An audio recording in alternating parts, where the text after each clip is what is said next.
There we go. Oh, everyone, welcome aboard. I'll be your Captain Hillyan today, along with... Please, Mighty Lieutenant Rakir, at your service, and welcome back to... Zenless Zone Zero, where today we'll be continuing with the main story again. And perhaps we'll be able to finish up Season 1. And yeah, this is our 20-second stream of the main story. Oh, and the... and the agent stories, which I would consider important enough to be considered part of the main story because they go over some quite important stuff for the characters, even if it isn't fully story relevant, with some. Both for the characters and the world, but they do take part of their bigger story still and all that. Yeah. Okay, there has been an update of sorts, though I don't know if it was just for the launcher or for the game as well. And the game is running with borderless gaming at the moment, so it had some weird bits with starting up that it would jump in resolution a bit. And yeah, I've been far less active in this than I should have been. But yeah, last time, we got backstabbed by Hugo. Or was that the one before that? Either way, we're looking into what the hell he's up to with Vivian, who, well, is now openly fangirling about us. Oh dear. And yeah, I know I didn't open the shop, but at this point I don't fully care at the moment to do so because, well, we're already outside. Lazy. Hello, Mew Mew. Let's see. Yeah, we need to go track down this dormant sacrifice. And yeah, apparently there are dozens, potentially, all over the place. Lord Phaethon, shall we head out now? Let's into the hollow. Alright, let's go. Oh, so we actually get to fight as Vivian now? Okay. One strong team I've seen with Vivian is we really harmonize. To bring Astra and wait, I would never turn down. you can only pick one other character? We really harmonize. Yeah, it said the third was locked. Oh, locked. Yep. Okay, well then, there she is. Eradicate all evil. There we go. Yeah, Miyabi is my strongest character at the moment, and I have no idea what other character we may pick up with this, because typically when there is one locked, well, it's probably Hugo, but just to be sure, let's bring an attacker. Because typically when it's locked, either you don't get anyone, or you'll get more characters as you go along with it. Typically when there's only one locked slot, though. Did they say not to bring any of the law enforcement?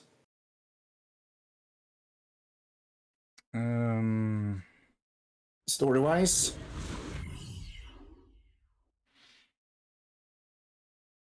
I'm blanking on the specifics of what happened last time with that, but... oh well. Oh dear. Now then, Vivian. After activating EX Special Attack, Vivian will automatically enter the Fluttering Frog state. Say that 5 times fast. During this state, tap Attack to unleash Basic Attack Fluttering Frog Suspension. Afterwards, when any squad member's EX Special Attack hits a target, Vivian will perform Basic Attack Flutter Bloom against the target. So yeah, she's an off-field support, or an off-field attacker. Lord Phaethon, thank you for trusting Mockingbird and me. Okay. There we go. Okay, now she has 3 charges of that. Oop.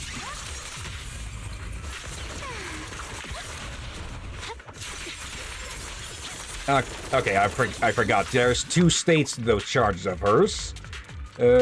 When the middle is filled, then it's ready to, well, beast Has turned someone into an already taken actual the full dormant charge. sacrifice from here?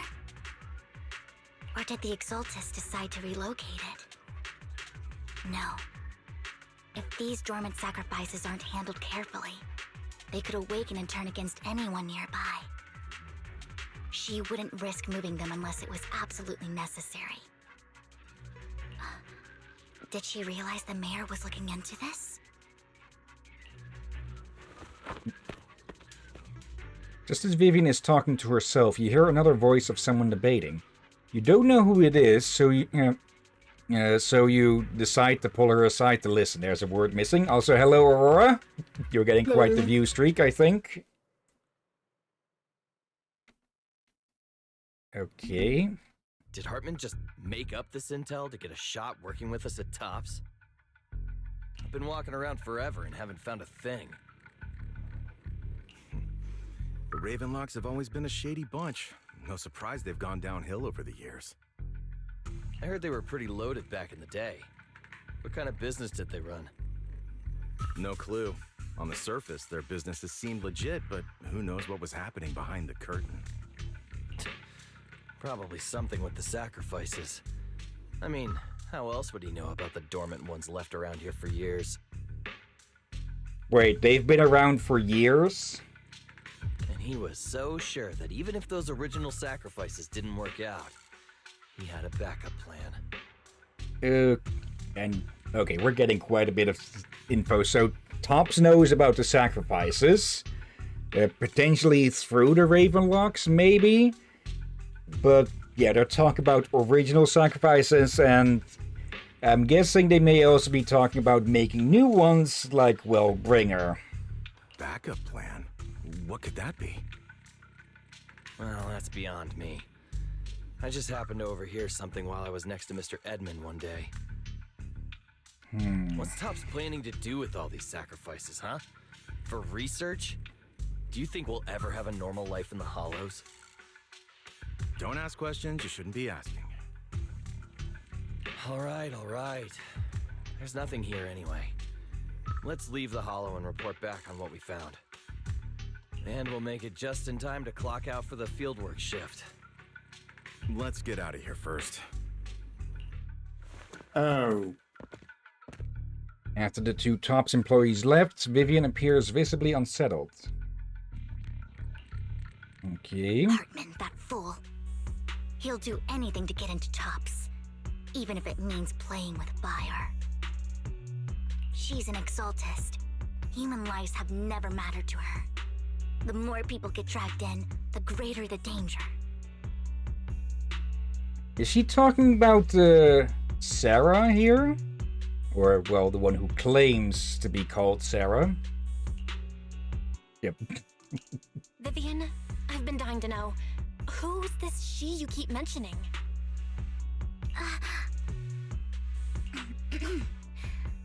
I apologize for losing my composure. Please don't mind me.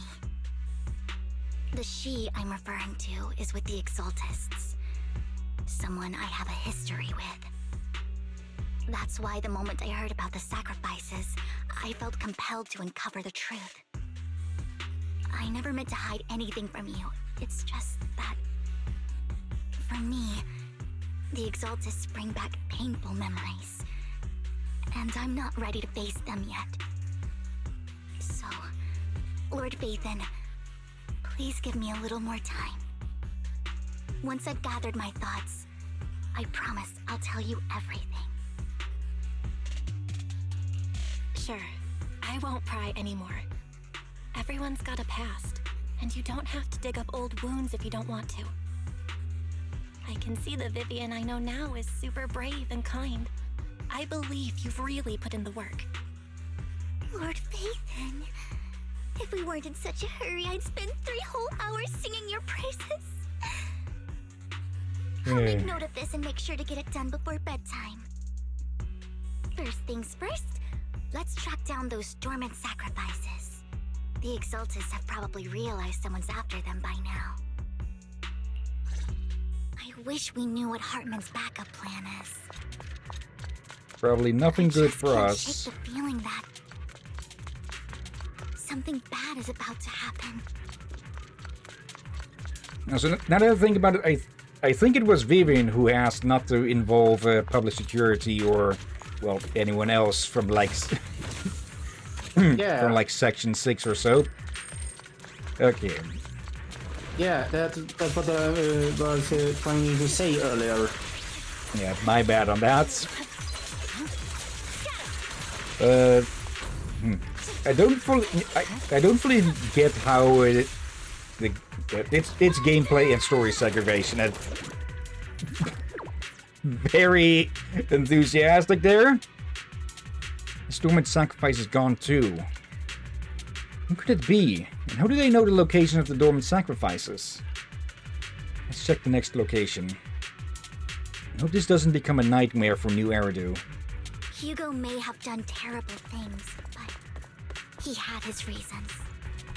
Mockingbird might be seen as the bad guys by a lot of people, but ironically, joining Mockingbird is what put me on the right path. For the first time, I'm needed for more than just my curse. What is that noise? Is that one of the crates? Yeah. Yoink. By the way, did you check where they mentioned Exalted for the first time?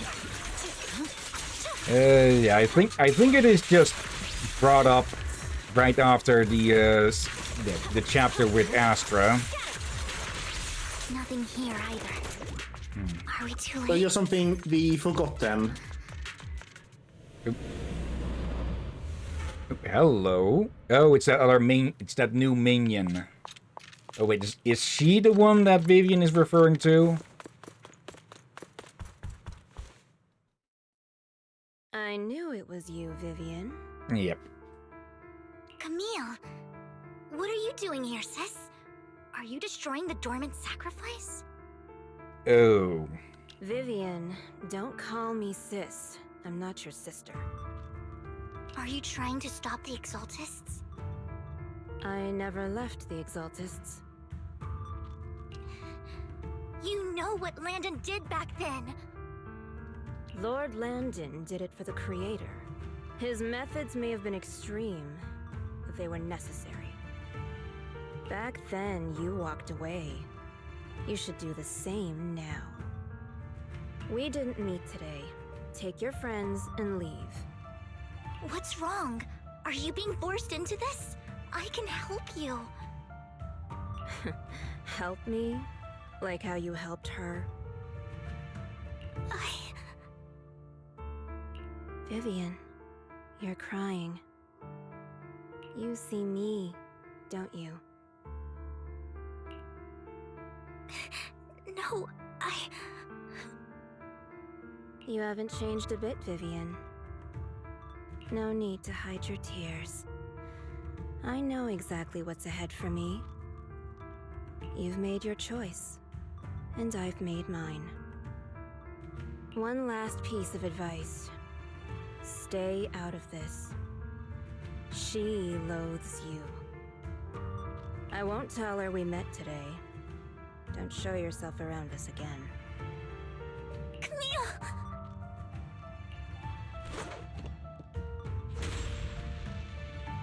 Camille gives Vivian one last glance and throws a smoke bomb to the ground.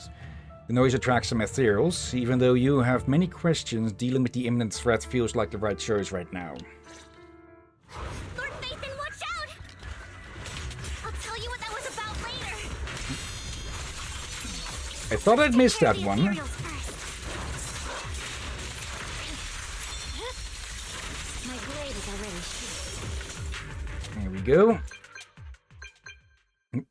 After fighting off the ethereals, you search for a long time but don't find any dormant sacrifices. After deliberating with Vivian, you decided to leave the hollow for now and figure out your next move. Just then, the phone rings. You two took longer than I expected. Did something happen? We searched the coordinates the mayor provided. Most of them were already empty. No dormant sacrifices. Camille, the Exaltists have been actively destroying the dormant sacrifices. Okay, but why would they be doing that, seeing as, well, weren't they wanting to make those, or... Wait, are they... They're using them to make new, more improved ones, aren't they? Or using the materials. The Exaltists? There's no reason for them to go after the sacrifices, right? Vivian is telling the truth. I saw it too. And one of them is someone I once knew. I thought she would leave the Exaltists after Landon's death, but she stayed. Do you have a history with the Exaltists, Vivian? When I was a child, I stayed with the Exaltists for a while. Back then, Landon was one of the most respected figures among the Exaltists in this region. A lot happened, and after Landon died, I left. I can't turn a blind eye to the sacrifices. I'm going to take a guess that this Landon died in the attempt of making a sacrifice, only to, well, it going horribly wrong. I know all too well how many lives have been lost bringing them into existence. Ever since I learned a sacrifice had appeared in Janus Quarter, I haven't been able to stop worrying. I won't let history repeat itself. That's why I asked Hugo to investigate, starting with the Sacrifice Corps. Vivian. Please stop. I'm not looking for comfort. I'm just recounting the story for you to understand the situation. We've got bigger things to focus on. But when I do need comforting, I'll come straight to you. I hope you'll make time for me, Lord Vathan. Just so you know, I'm not the easiest to console. No worries. I'll totally have your back until you're feeling better. Okay, back to the matter at hand. Yeah, I thought she was going to slip into fangirl mode again for a bit there. That conversation between those two TOPS employees back in the Hollow is still bothering me. They said Hartman had a backup plan, and that got me thinking about some news that was quietly swept under the rug. Lately, there have been mining accidents in Ravenlock-controlled areas. Many workers have died. The families were paid off with huge settlements, way more than usual. No protests, no controversy, and the issue was buried. But considering the Ravenlock's financial position, why would they be so generous with payouts? They're covering up something that they hope to get an even bigger payout on. That sounds sketchy. Are you saying they made up the accidents and the workers' deaths? They've been making sacrifices, haven't they? Precisely. I don't think those workers died in mining accidents. Or at least attempting to make them. I'm planning to reach out to some old friends, see if they've heard anything about this. Do you have time, Lord Vathan? My contacts are just near 6th Street. Care to join me? I'm in. Let's go together. I'm half expecting these contacts to be the cunning hairs. But yeah, it sounds like the Ravenlocks are making power plays. And it's getting a lot of people killed.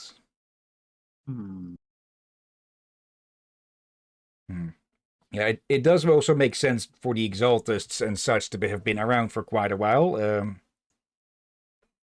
Game. There we go. I thought it crashed for a second, which I don't think we've had happen yet. You arrive at Lumina Square with Vivian to meet her old friends.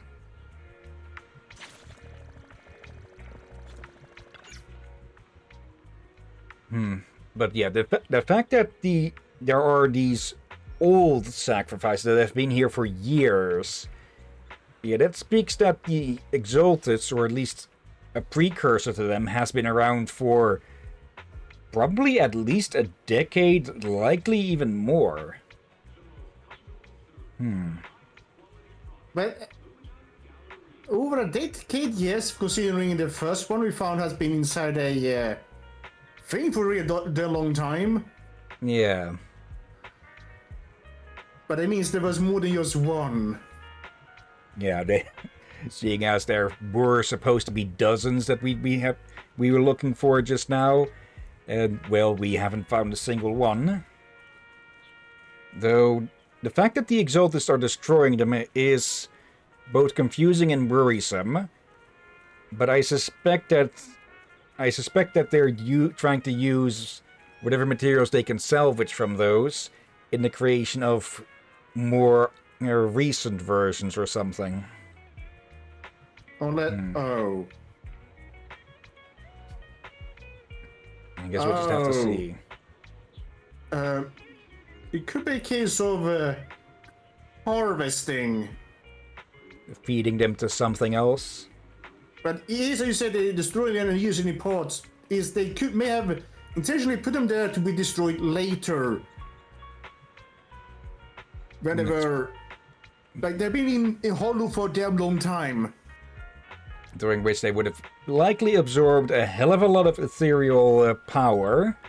Yeah, you see what I mean with harvest? Yeah. The problem is then going to be, what are they going to, well, use all of that on? Likely an even stronger sacrifice or something. Let's see. Let's go. An old friend of mine said she has some new intel. She's like a mentor to me. Okay, so not the I learned cunning a lot hairs, about likely. data scraping on Internet thanks to her. Yep. I should have known. Hello, Rain. Rain! Long time no see. Yeah, it's been a while. Rain? You two knew each other? Yeah, Faithin. Long time no see. Rain!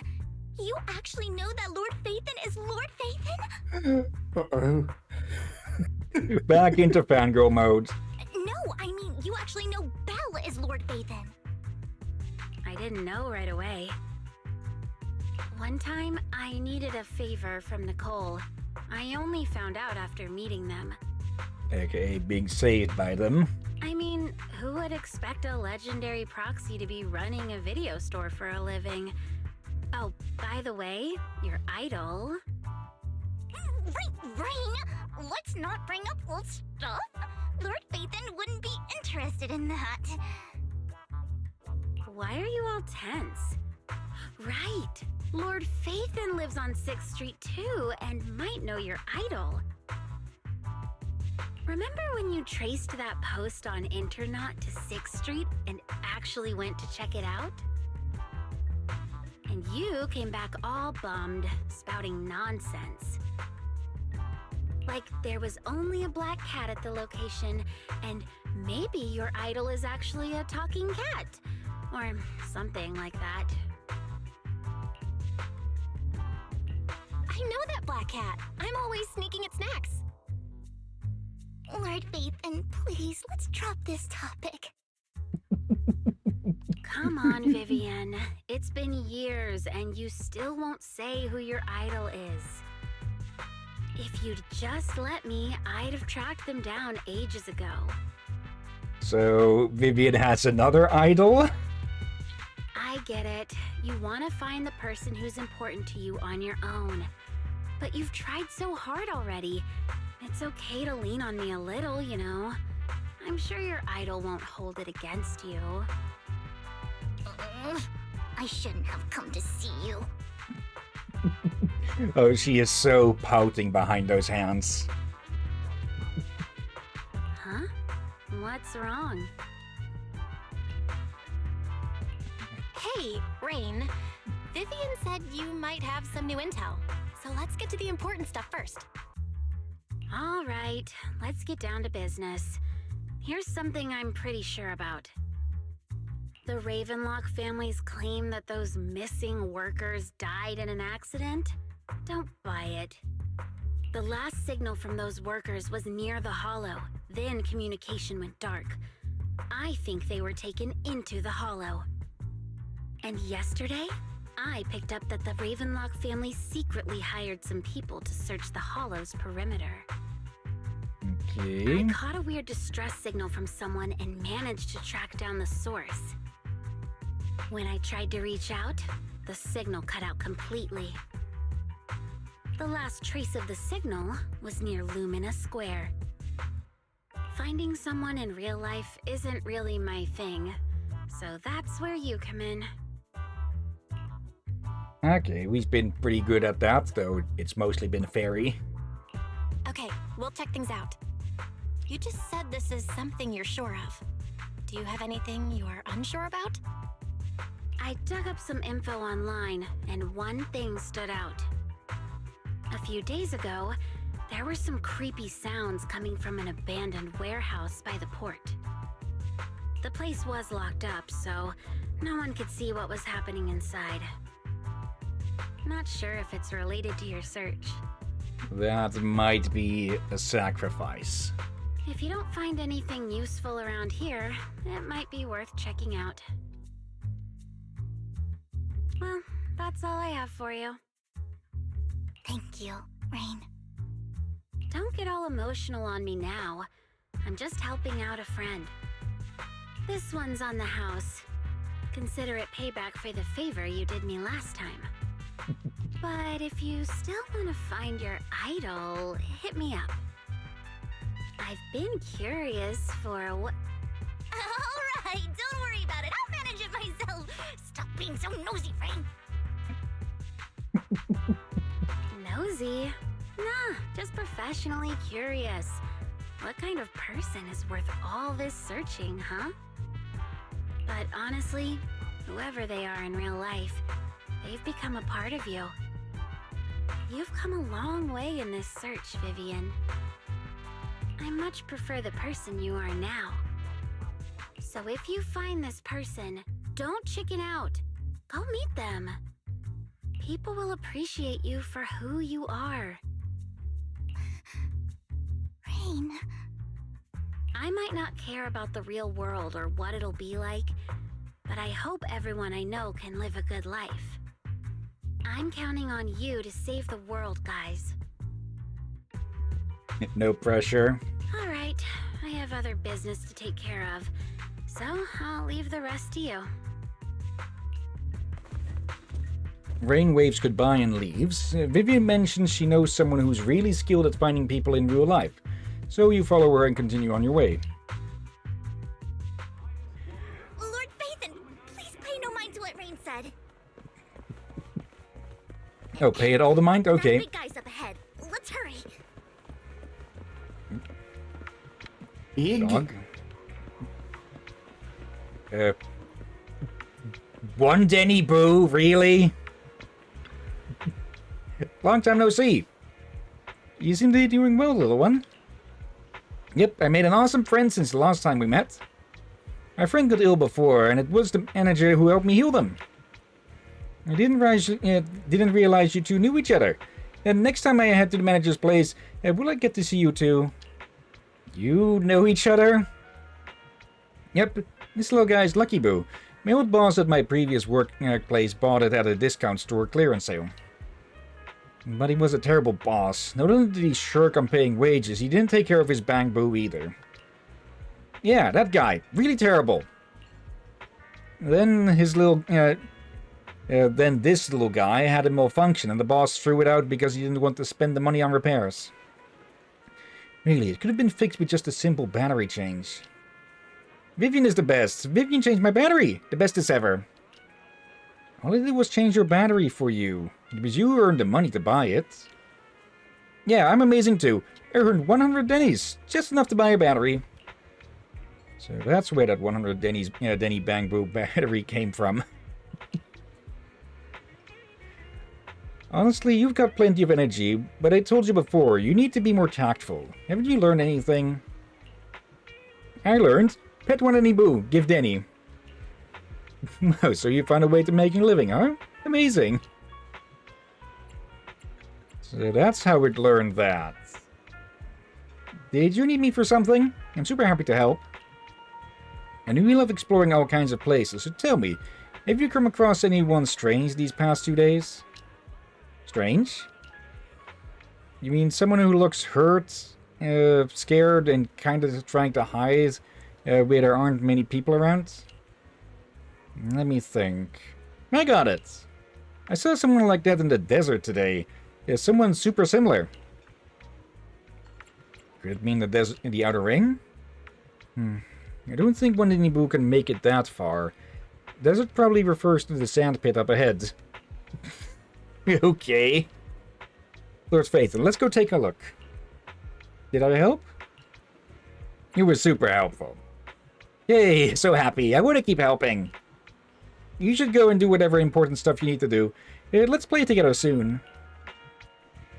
Okay, Wandinibu is just too cute, right? I didn't know you helped it too. I knew Lord Phaethon was the best in the whole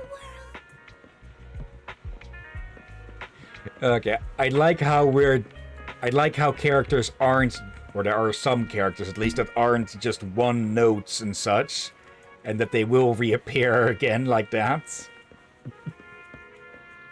Hello? It seems that the person Rain and Wandinibu were talking about. Lord Phaethon, please stand back. I cannot be certain if he'll end up doing something extreme considering his current mental state. I'm afraid he might hurt you.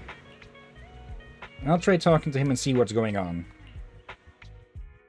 Vivian walks forward and taps the cowering man on the shoulder. Don't take me back, please. I was wrong. I know I messed up. I don't want your money anymore. Please, no. Okay. He seems mid PTSD episodes or something. Clearly traumatized and scared of something. Calm down. Who are you? I won't say anything. Just let me go. I don't know anything. I swear, I know nothing. We are not PubSec, the HIA, or the Ravenlock family. We won't force you into anything. There's no need to be afraid.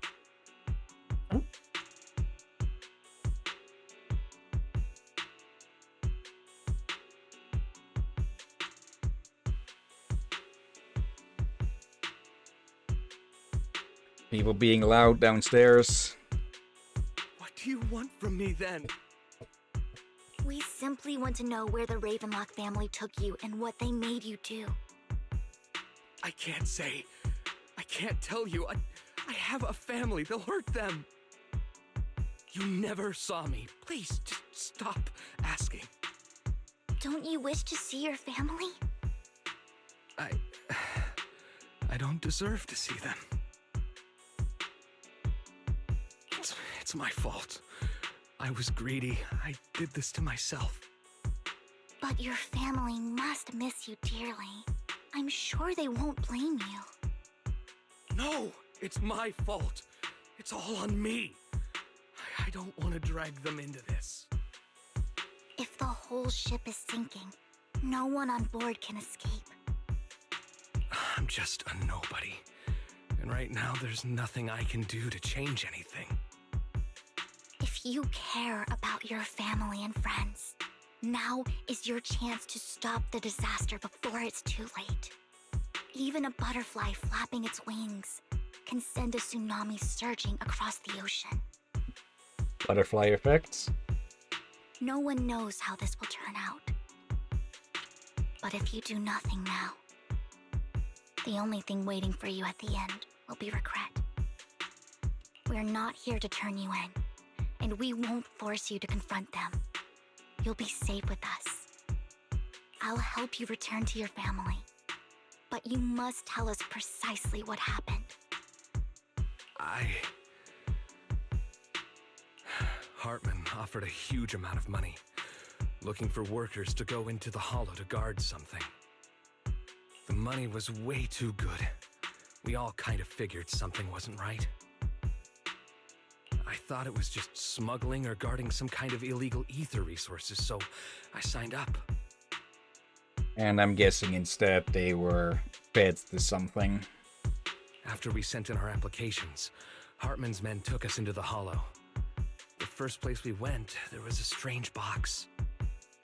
When we got there, they handed us some pills, saying they'd improve our aptitude for ether, for us to last longer in the Hollow. But after I took them, everything went fuzzy. Something was definitely off about those pills. When I woke up, I saw my coworkers dead in front of me. And there was blood all over my hands. They said something about me being a good experiment, moved me somewhere else, and locked me up. They wanted to inject me with something. I got scared and didn't know what was gonna happen. But then a blonde guy found me, gave me a carrot, and let me go. You go?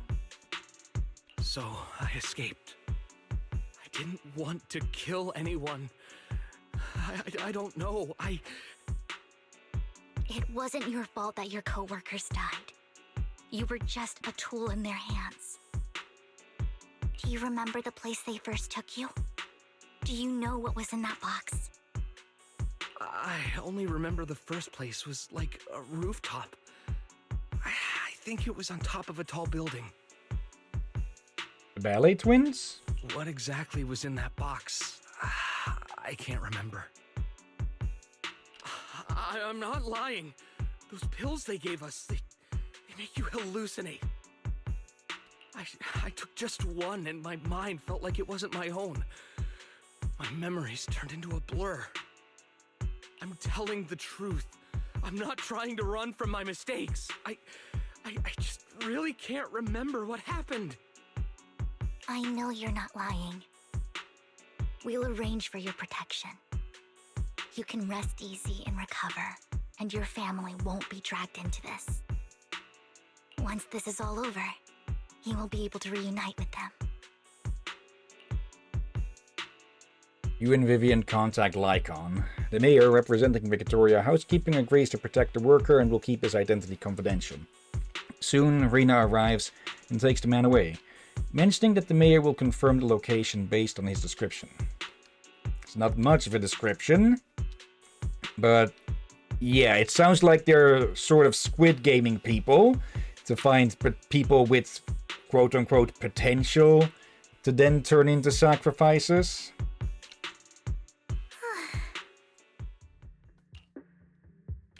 I've been meaning to say this for a while, Vivian. You're just so calm and decisive when things get tough. Totally different from the impression you gave me at first. Actually, I wasn't always like this. I used to run away when things got tough. There was even a point where I just wanted to disappear. As if my very existence was the source of suffering. I wondered. Perhaps leaving it all behind could put an end to the pain. Whoa.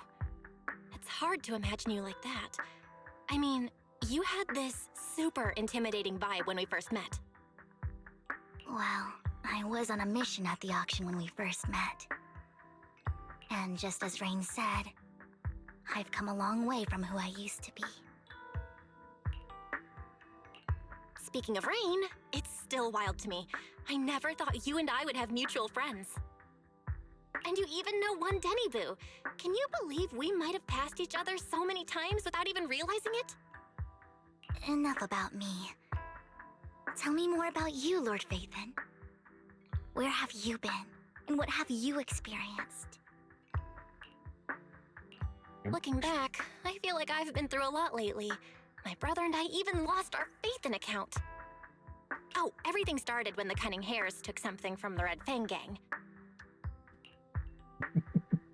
And so we go to recap 21 streams of stuff. As you walk along the river by Luminous Square with Vivian, you start sharing your stories. Although she wasn't part of them, she's been to the places where they took place. She's been to the chaotic hollow of the Camellia of Golden Week. She has her favorite sandwich as Cheesetopia. And she's even received a star sticker from Officer Mew Mew for rescuing Bang Boo. You were amazed at the coincidences of life in New Eridu and how your paths have crossed so many times without you realizing it. After a long chat, it's time for Mew. I remember it should be around here. That store's been sitting in my favorites for ages.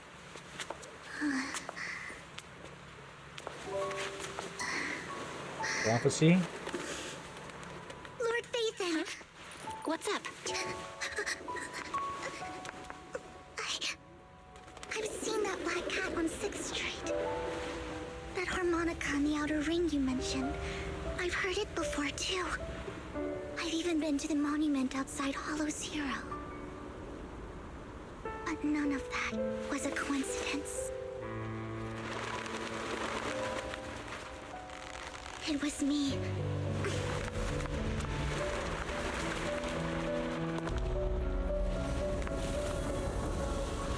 Following you, and now I've finally made it to your side. Ever since I was little, I had been seen as the bringer of bad fortune. Okay, a little bit stalkery, but well, she didn't know it was us. I had traveled to many places and witnessed far too much misfortune. Every tear I shed brought disaster. I've heard too many curses to count. I loathed my tears as much as I despised my own existence. Wherever I stayed, tragedy followed. I think it's more that wherever you stayed, you pointed out the tragedy. Tragedy is everywhere. You just put a spotlight on certain cases. I had roamed too many places, and each time, it ended the same way. I didn't know where I could go anymore. One night, I stumbled upon a post discussing me. Whether they knew me or not, everyone seemed convinced that I was the source of the curse. Some mocked me with cruel intent. Some wished I would vanish, and others speculated maliciously. It really seemed that my very existence was a disaster. In that moment, as darkness enveloped the city, I saw lights flickering to life all around New Eridu. So many lights, and not knowing where to go, I thought, if only I could disappear into those lights. I made up my mind, and right then, my phone rang. I decided to take one last look. I wanted to know who left me my final message from this world. It was you, Lord Phaethon. Wait, really? Me? Yes. And I checked with the other Lord Phaethon. You were the one using the account at that time. But I know you probably don't remember it. After all, it was just an ordinary day, with an ordinary post and meaningless comments online. But for me, it was the night I finally realized where I could go. I wanted to walk the paths you had walked, see the sights you had seen. And then, one day, share it all with you, face to face. What did I even say in that comment? I can't remember off the top of my head. Well, you'll have to figure it out for yourself. I'm not telling you. Come on. Huh? No! So, Lord Phaethon, thank you. Not only for that comment you made that day, which was a silver lining for me, but also for giving me the courage to become who I am today. The Vivian standing right in front of you now. Lord Phaethon, I truly like who I've become. For Belle, it was Tuesday, but for Vivian, it was the most important day of her life. The wind skims across the surface of the water, lifting Vivian's hair and brushing it against her cheek. The lights reflected in her eyes dance and flicker, as if eager to share the stories of the past, both the good and the bad, the happy and the sad. Emotions intertwine with the narratives, and you feel as though you're witnessing the path she has traveled. Lycon just sent a message. There's an update. Let's head back to the video store and go over the details together. Okay, pause a bit. I need to get food also. I zoomed out a little bit there. What did you read out? Early tonight. There's a concert. What did you read out? I zoomed out due to I'm hungry. Keep me posted about any great eats or fun activities you happen to find. Just reading out the text on the on the screen there. Yeah, but what did you say? I had zoomed out and missed since I'm hungry. I'm gonna grab some food and you can repeat what you said there, if you can. Please. Okay, I won't be able to repeat it word for word.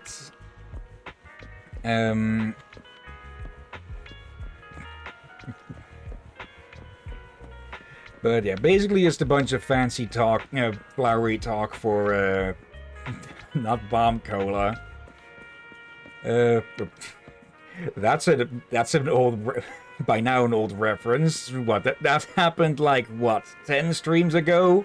The whole stuff with the bomb cola at Waterfall Soup and such. Okay. Let's give Drakir a moment. But yeah, the words are not meaningless. And yeah, there's plenty that could be said about cyberbullying and all, even if it's indirect and such. And well, indirectly, directly, it's even worse.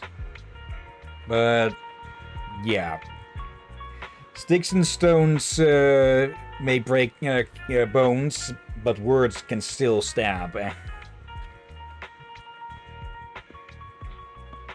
Okay. Yeah, let's give Drakir a bit of time still. Haven't we seen you around 6th Street or something?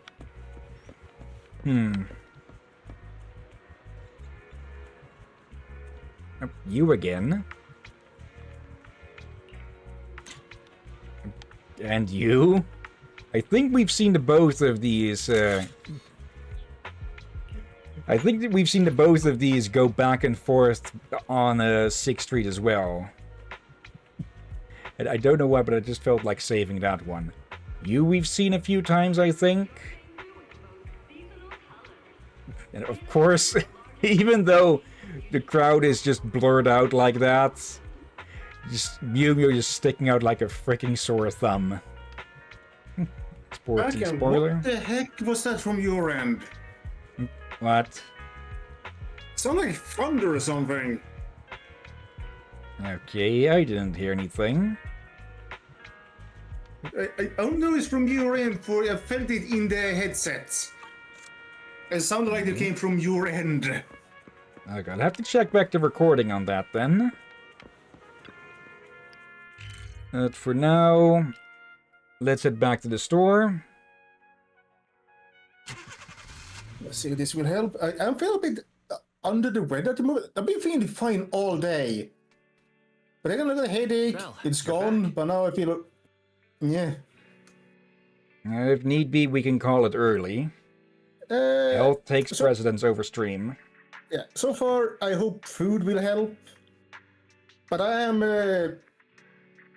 trying to focus on watching and commentating, but also keeping a check on myself a little bit. Hence, yeah, hopefully food will help for now. Yeah, could be If not- low blood sugar or something. Yeah, but if not, I will tell you. Okay. Lycon told me he wanted to meet up with us online to discuss things when he returned. I'll call him now. Master Proxy, Miss Vivian. The gentleman Rena brought back has stabilized and calmed down now. Based on his account, we've identified where Hartman is hiding the core. He also mentioned that Hartman plans to trade the core with a group of people. Like, either the Exaltists or Tops. We suspect that this group consists of members from the Exaltists. There is some sort of three-way struggle going on with this. I knew it. And us getting involved will make it 4. Now that we have the location, it would be splendid if we could seize the sacrifice core before they do. Precisely. We hope you can head to the location as soon as possible to secure the sacrifice core. We've got this. I have other matters to attend to, so I'll leave the retrieval of the sacrifice core in your capable hands. That has to be something pretty important then, if he's not beelining for the core. The mayor's friend that he mentioned before will also be assisting you this time. Oh? The target coordinates have been shared with her, and she'll meet you there. Oh, wait, we're going to meet her early? For safety, and I wish you all the best. Lord Phaethon, we'll head out as soon as you're ready. We must obtain the sacrifice core before Hartman does. Let's get going. Okay. I would never turn down Lord Phaethon. Okay, let's take someone Story to share? that's not part of the other groups, but something that may work here. Let me filter for attack then. Actually don't have too many. We could bring Evelyn. From any danger. Just call in a favor with her. It's my duty to protect the asset. Okay. I was thinking about bringing in the character who was most to the right at the upper row there, but I get the feeling we'll be meeting her here anyways. If that is who the mayor's friend is going to turn out to be. And while having 2 of the same character present would be a bit awkward. Okay. So far, the recording seems to go well with Borderless Gaming on as well. Okay, if need be, that can be turned off at any time, but so far, so good.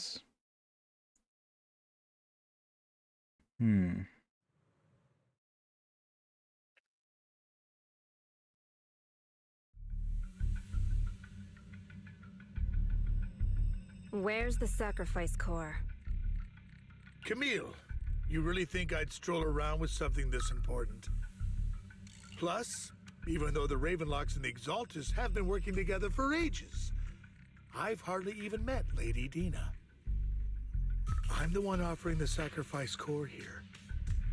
I'm curious what Lady Dina's got lined up for me in return. Is that going to be quote-unquote Sarah or someone else? I'm just here to verify that the core you mentioned is real. Once that's sorted, Lady Dina will give you a proper response. Our partnership isn't just talk. We need to be sure you have what we need before moving forward. Sure thing.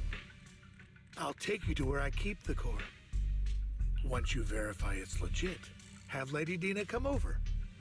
We'll lay everything on the table face to face. All right.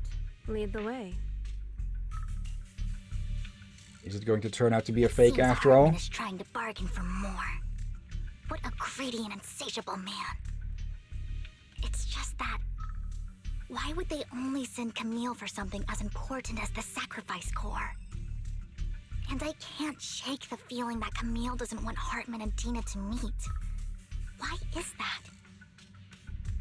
Could it be that the Exaltists have factionalized? Who's this Dina he just mentioned? Is she the leader of the Exaltists? Kind of. Lord Phaethon, I really think we should hurry. We must get to where Hartman keeps the core before anyone else does. I've got a shortcut planned, but there are gonna be ethereals along the way. I'll let you handle them, Vivian.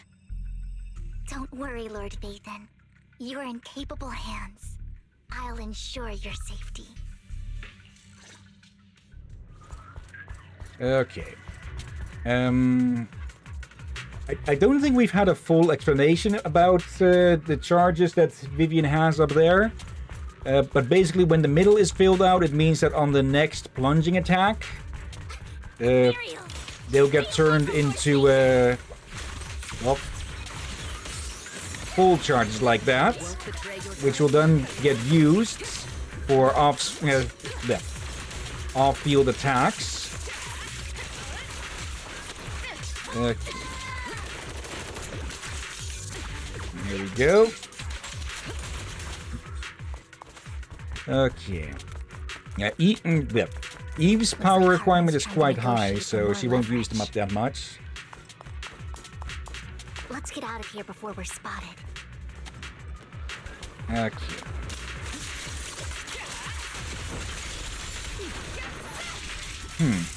Let's keep moving, Lord Phaethon.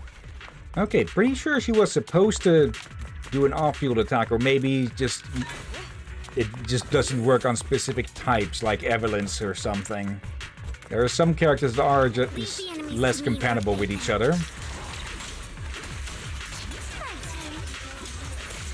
Nope.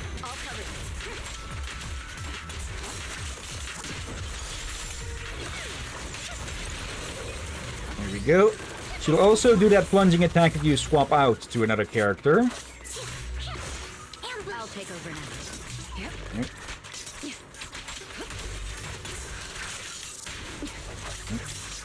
Nope.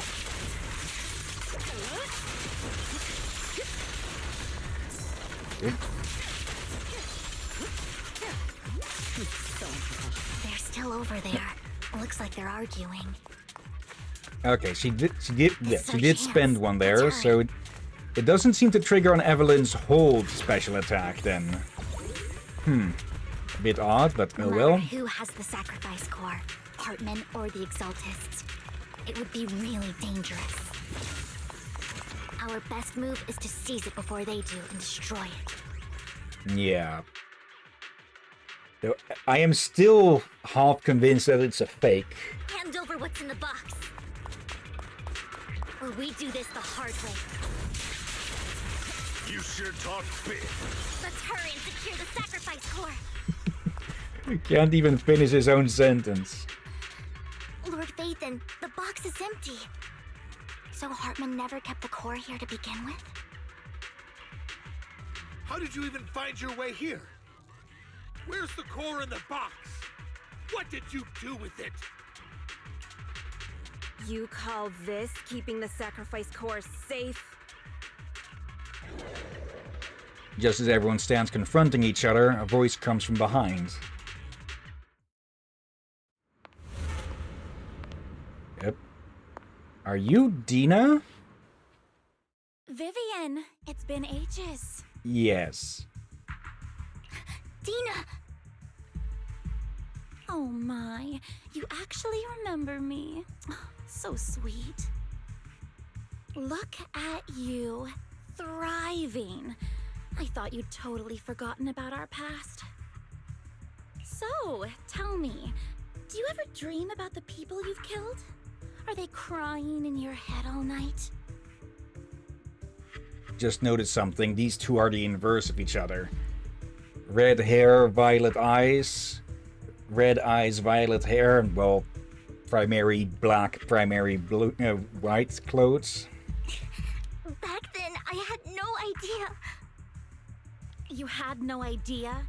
While you were soaking up all that love from Daddy and everyone else, you had no idea what was going on?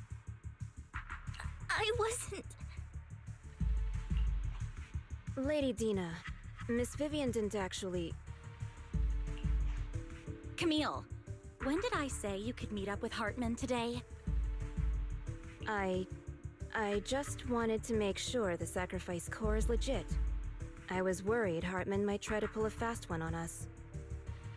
Really? So loyal. I thought you'd be more like the old days. Just a few words from Vivian, and you'd be plotting my demise. Just like what you did with Father. I won't, Lady Dina. Don't even think about betraying me, Camille. You owe me for what went down back then.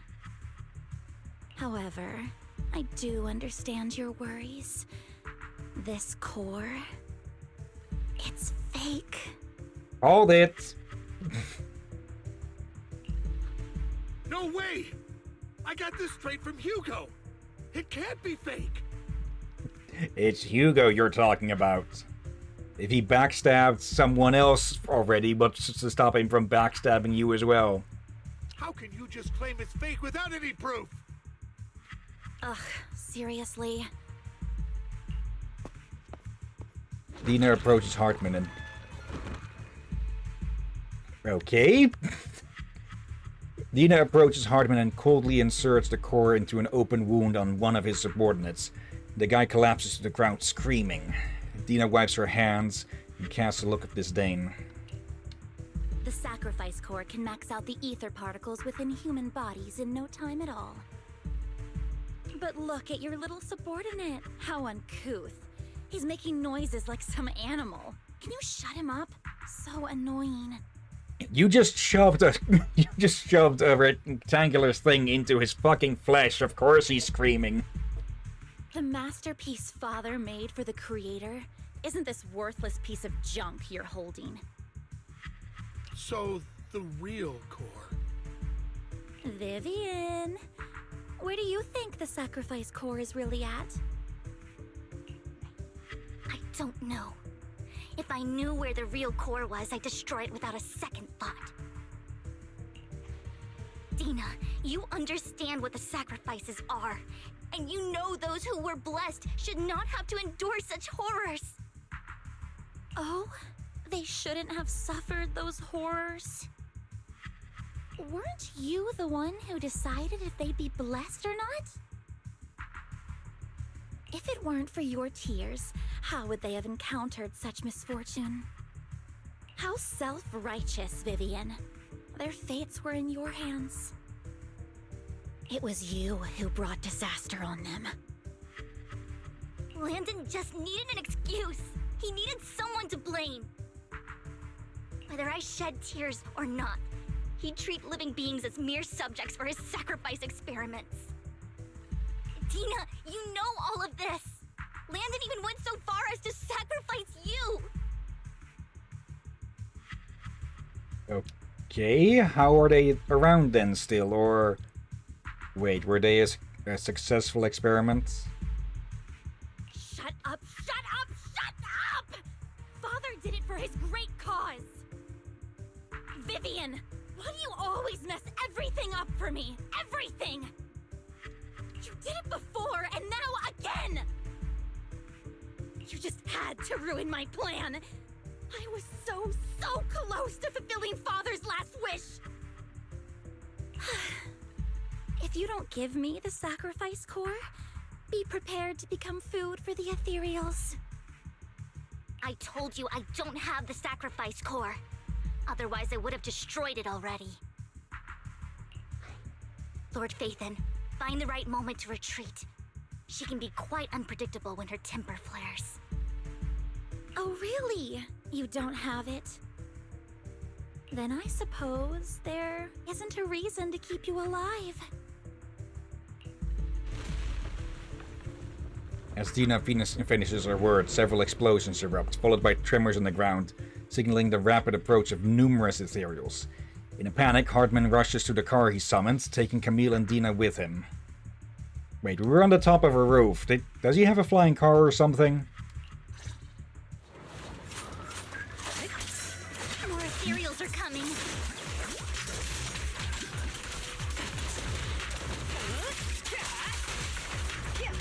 Okay.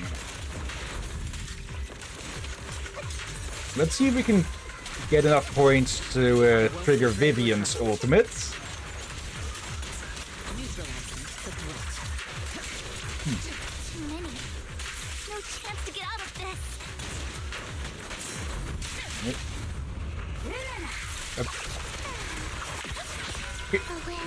Okay. Oh. Who dares get between me and Lord Phaethon? Yeah, most of what that does is that it just gets you full charges. And, well, deals a lot of damage as well. What's that? Yes, those were our jets under her skirt. I'll take over now. Out of the way. Nope.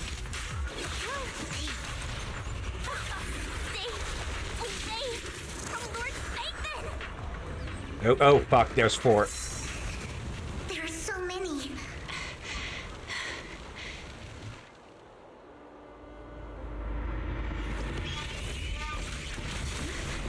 It's ink.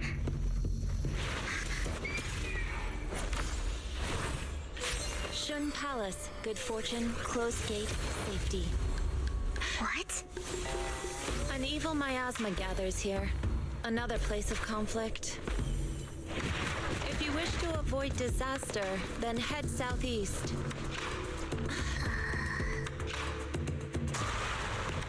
Now. Thank you. Bill just confused as fuck.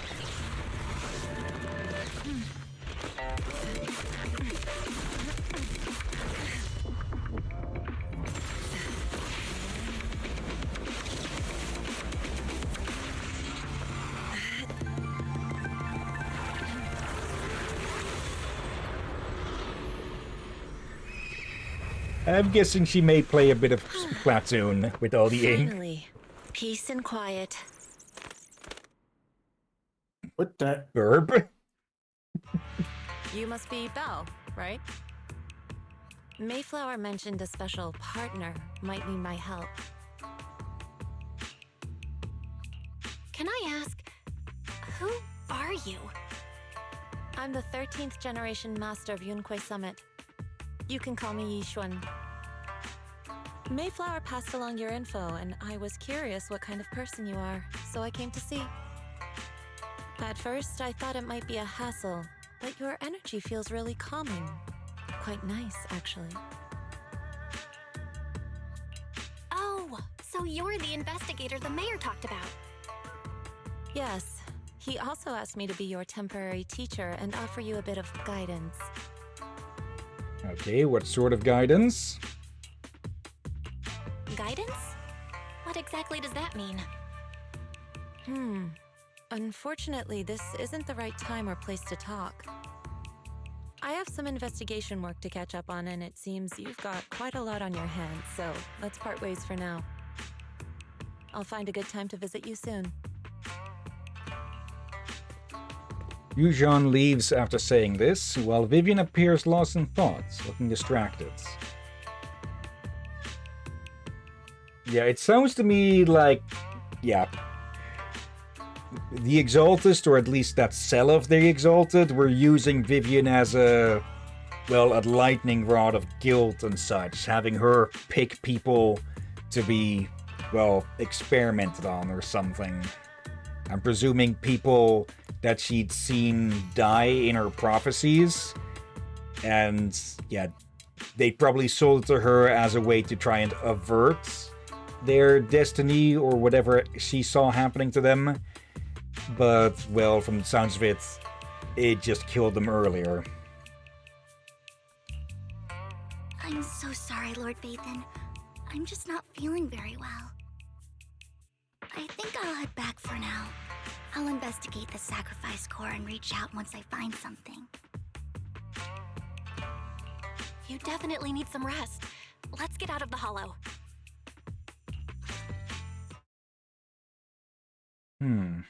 So yeah, I was I was correct in guessing it was her. Okay, we'll see more of her in Season 2. That I do know for certain. Okay. But yeah, I totally called it on Hugo swapping it for a fake at some point, huh? Question is, when did he swap it? Lord Vathan, are you going to rest now? I'm going to guess that he actually stole the actual thing during the auction and then had someone make a replica, or he made one himself or something. I'm not in a hurry to get back. You've been kind of off since we got out, and it's got me worried.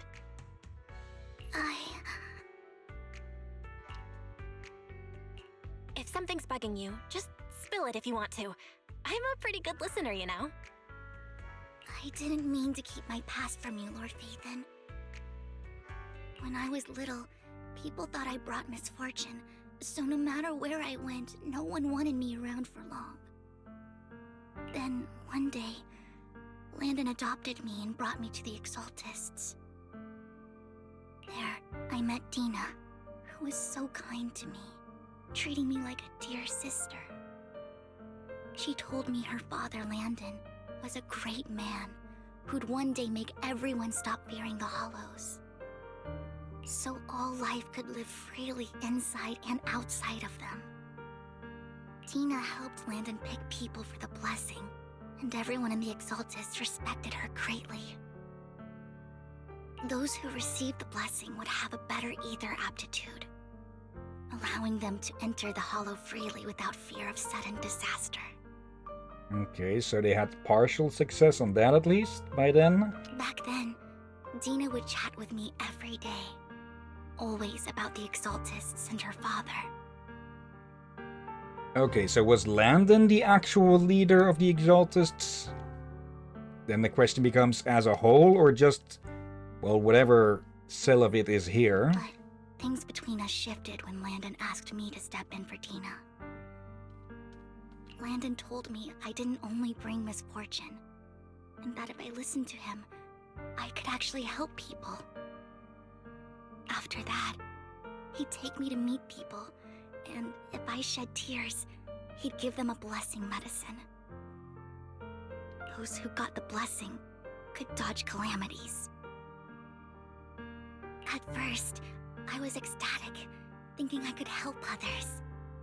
I shared my joy with Dina, but that was when she started to pull away from me.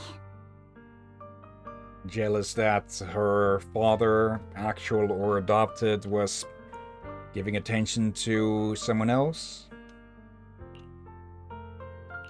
The blessing medicine. Please tell me that wasn't the sacrifice serum Bringer had. Yes, to be precise, it was an early version of the sacrifice serum. Landon's medicine wasn't stable. The medicine Landon developed could boost abilities quickly, but also sped up the development of ether corruption. So, similar to what the kids had, huh? In the end, most people turned into ethereals, and a few became sacrifices, losing all human consciousness. The ethereals were killed while the sacrifices were given to the higher-ups of the Exaltists. The Exaltists wanted the sacrifices to hold human consciousness, so Landon's medicine was seen as a failure, and he gradually lost influence within the Exaltists. Okay, so only a cell leader, not the actual faction leader. One day, I saw Dina, and tears streamed down my face. In a bid to save his reputation, Landon decided to let his own daughter receive the blessing. I had always thought that getting the blessing was a good thing, until I saw terror in Dina's eyes that day. That evening, I broke Landon's rules for the first time, and followed him out of the Exaltist's residence. I trailed him to the Hollow, where I witnessed someone who had been blessed becoming corrupted. In the end, that person became an ethereal. And that's how you learned the truth. Then, without hesitation, Landon killed him. Followed by another harsh truth. Before Landon returned, I went back to the residence and snuck into his study. And there, I uncovered the truths I just told you. And just a few days later, it was time for Dina to be blessed. I wanted to save her and stop anyone else from getting deceived. So, that day, I told everyone present that Landon should be the one to receive the blessing, not Dina. At first, Landon argued, and no one believed me. But in front of them all, I looked at him and let my tears fall. Vivian starts to recount what happened that day. Lord Landon, please accept the blessing. Vivian, you... Why won't you accept the blessing? Were you lying to us? Vivian just hung him by his own petards. Ungrateful fools! You have no use anymore! And it looks like Dina was just unconscious by this point, so she missed all of this. She, well, did not get to see her father's true face. Also Camille. Liar! Run! Run! Dina! Dina, wake up! We have to go! Vivian? What's happening? Listen to me. Lord Landon's so-called blessing isn't...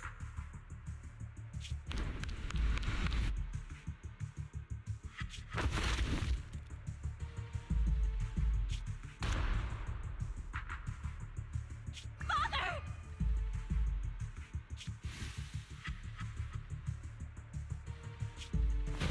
No, I was just... Mom, I want to go home. It's got nothing to do with us. This is just what happens when you don't accept the blessing.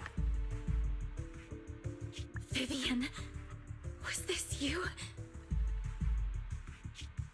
Dina, I just didn't want you to accept the blessing. Everyone who does ends up... I just don't want to lose my father. You knew? If you knew what he's done, you... He's my father. He's all I have. Stop being self-righteous, Vivian.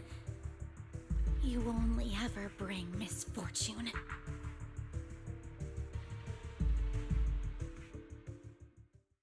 Her voice trembles as she shares her past stories. I thought once Landon was gone, Dina would leave the Exaltists. No, she was too deep in the indoctrination. I never expected her to continue his research, or that Camille would stay. I'm getting the feeling that Camille has been staying to keep an eye on Dina. Camille lost her entire family in a hollow disaster, so she's always supported the Exaltists. She's not a bad person. She's just someone searching for hope. She joined the Exaltists very early on, and even watched Dina grow up. That day, she was just so desperate to save Dina that she... All these years, she's been following Dina, taking care of everything out of guilt, I think. Most likely, yeah. But I didn't just fail to save Dina. I trapped her. I see misfortune approaching, but I can never change its course or avoid the bad ending. Maybe I really am a bringer of misfortune. No way. You're not the one bringing bad luck. Whatever went down with the Exaltists, Landon used you. As for Dina and Camille, they know the truth, and they just made their choices. The Hollows and the disasters they caused took more than just their loved ones, but not all survivors cling to obsession and hatred like they do. Lord Phaethon. You need to believe in yourself. You're currently resolving the sacrifice crisis with your own effort. I remember you saying you really like yourself now. So what's changed? Yes, that'll always be true. Thank you for listening to my story today. Years have gone by, but I've never had the courage to face all this. Maybe Dina and I were meant to meet today, so I could finally spill it all out. It lightens my heart a little. Lord Vathan, you truly are a wonderful listener. I think about 24 agents would likely agree with that. Whenever you're feeling down, don't hesitate to come to me. I will. It's been such a long day. You must be exhausted. I'll track down the location of the Sacrifice Core and let you know what I find. Good night, Lord Vathan. After bidding farewell to Vivian, you head back to the video store. You see the collectible she gifted you on the table, and it stirs a flood of memories. You've been through so much lately. You hope the sacrifice crisis can be resolved smoothly, pondering the whereabouts of the real Sacrifice Core. Weariness sets in, and before you know it, you drift off to sleep. When you wake, it's almost noon.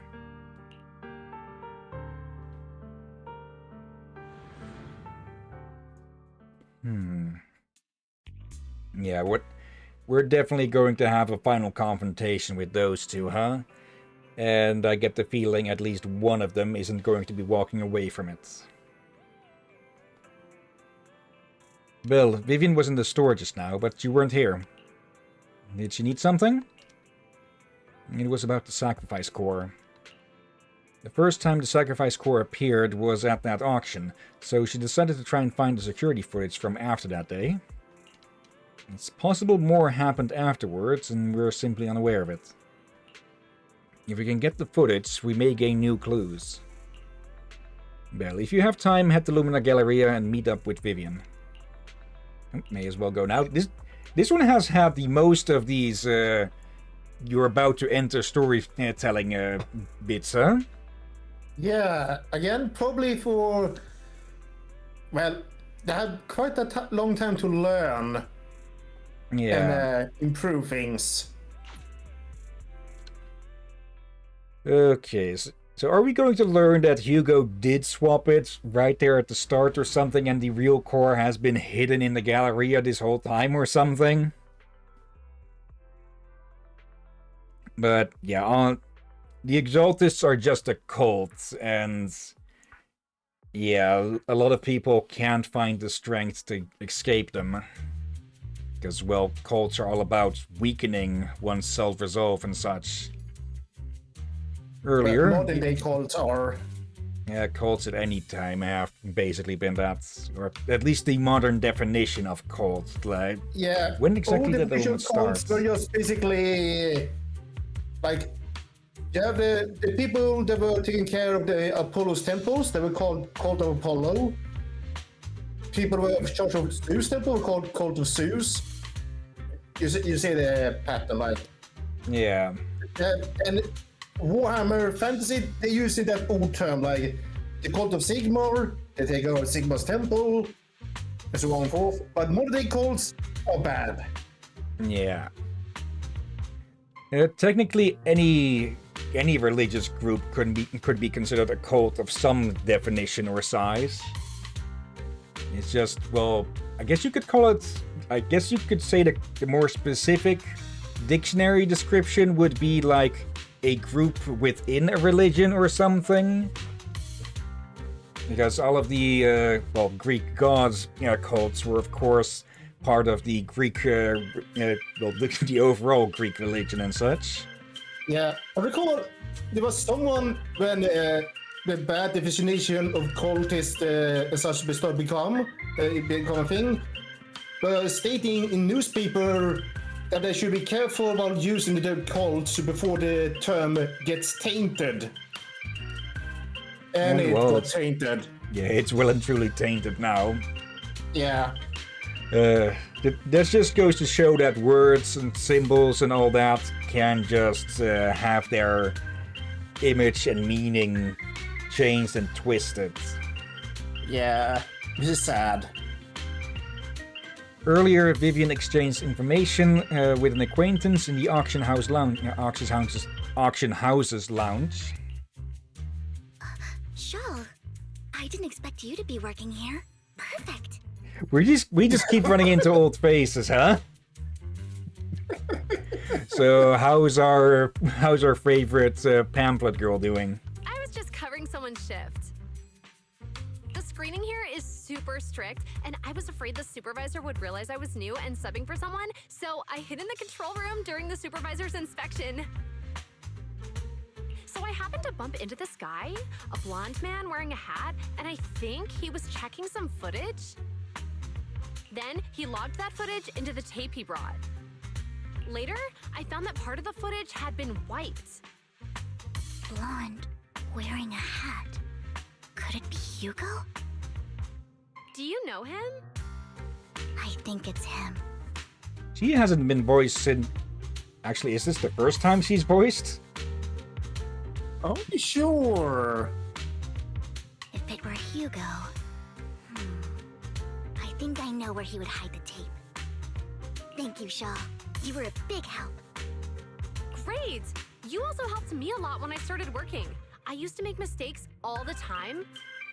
If it weren't for you cleaning up my messes, I would have been fired ages ago. So I'm happy I could help you too. Also, I just noticed that she actually has a badge that says Shawl Freelancer. Alright, go ahead and do what you need to do. We'll catch up another time. After saying goodbye to Shawl, Vivian leaves the lounge. Lord Phaethon, you're here. And someone I used to work part-time with just so happens to be covering a shift at the auction. I learned from her that Hugo once took some footage away with him. I think Hugo was planning something, so he hid the security footage. But once I know where Hugo came, when Hugo came here, I should be able to guess where he put the videotape. How? We are Mockingbird, after all. It shouldn't be surprising we have subtle ways of communicating information, should it? Once on a mission, we couldn't use communicators. So Hugo trained a few birds and put trackers on so we could communicate. But after that mission ended, we let them roam free. But I just checked their trackers, and one of those birds flew near the auction venue when, on the day Hugo took the footage. So the bird has it. It still flies around here from time to time. The tracker only gives a broad area, but I believe this might be something Hugo left for us to find. Well, he did leave that puzzle with us the first time we met him. If I'm not mistaken, the videotape is hidden somewhere wherever the bird is. I can't be sure which bird Hugo used this time. Well, all the birds he originally trained had at least some black feathers. Lord Phaethon, let's split up and search the area. If you see a bird, you can send me a picture of it. I should be able to recognize it. Hello there in chat, Lyra Hero. What's up? How are you doing today? Hello. Welcome to the stream. We're playing Zenless Zone Zero, Chapter 6 of Season 1. Oh. Are these burbs the words?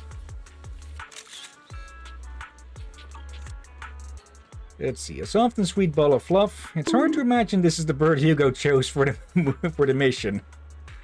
But it does have some black feathers, so maybe this is it? Either way, might as well take a photo and send it to Vivian. Let's see, how are you? I'm good. Doing pretty well, I'd say. After sending a picture of the panda-colored chunk of a bird to Vivian, you get a negative answer. Let's keep looking elsewhere. Okay. Just don't let the birds... no. I didn't actually spot her until she... Yeah,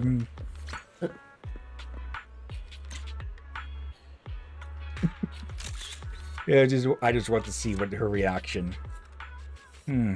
Penguins count as birds, I guess?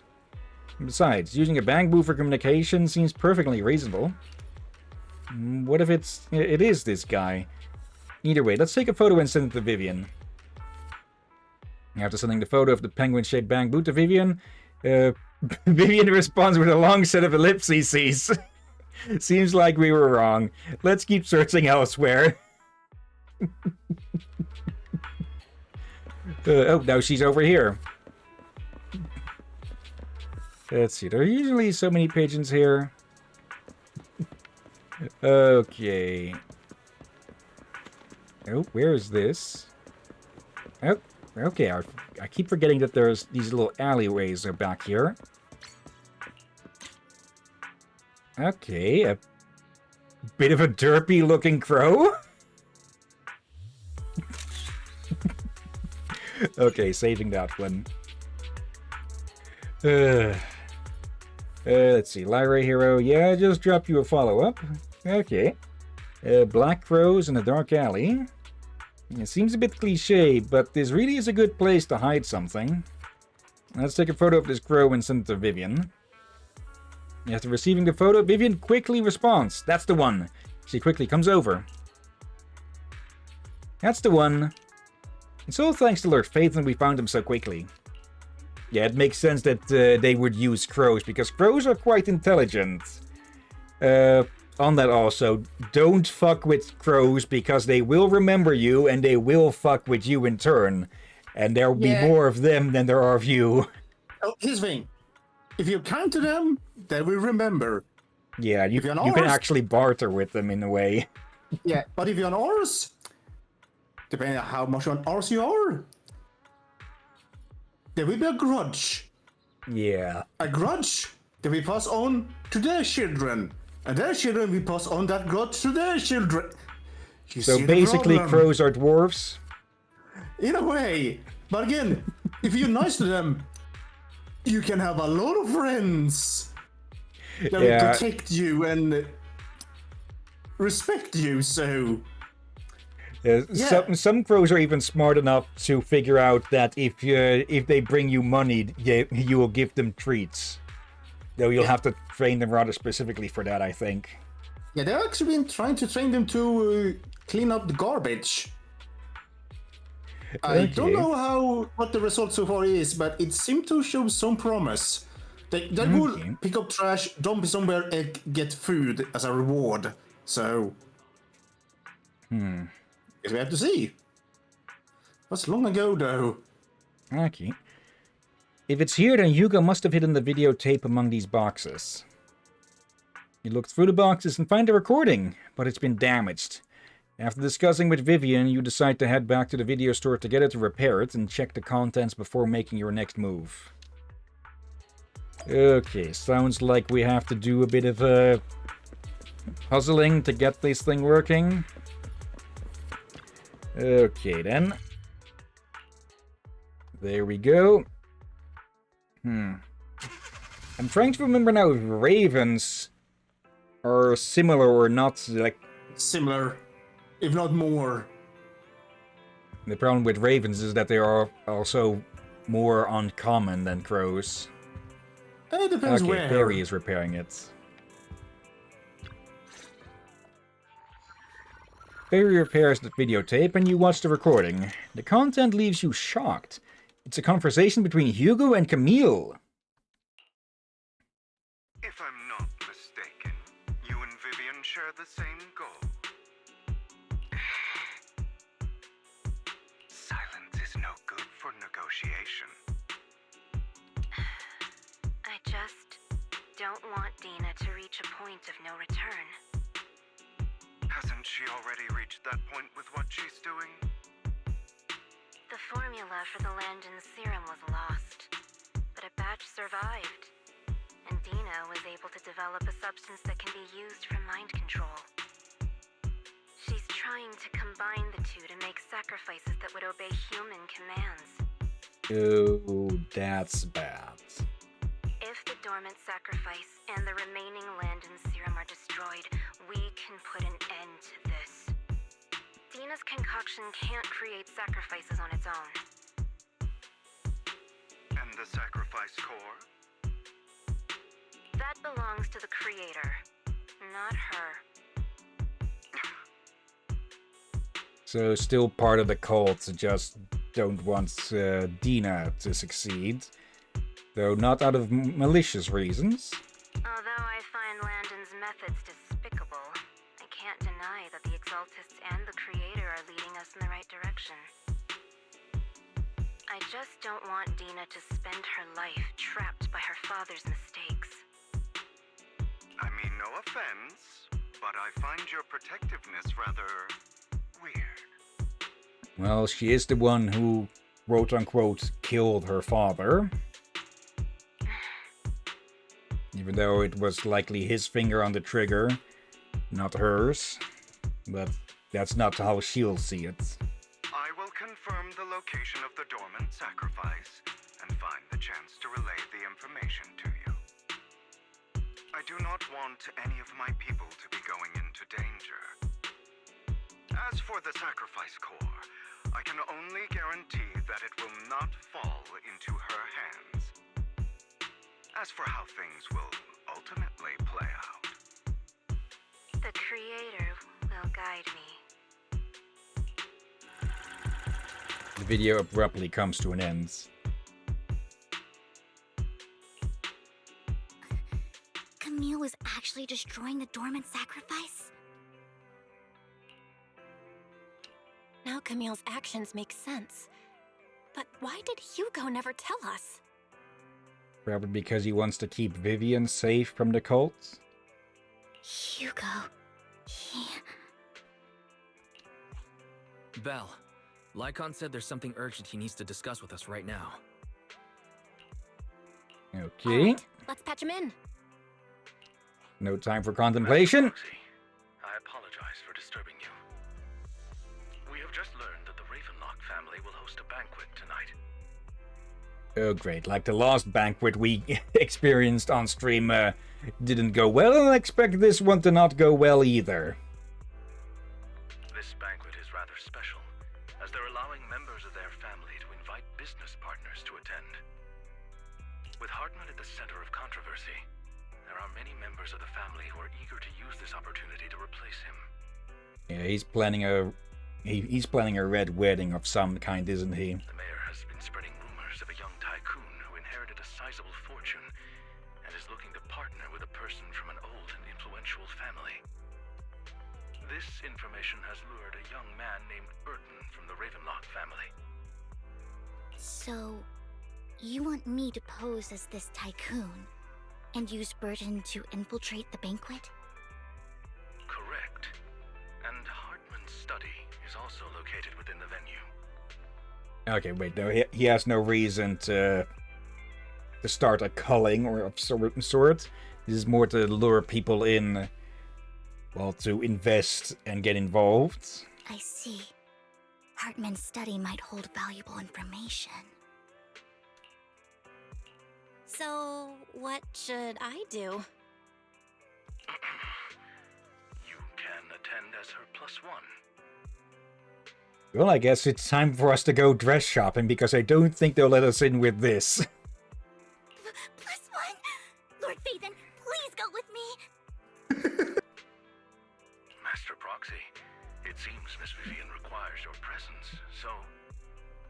Yes, just your presence will help me immensely!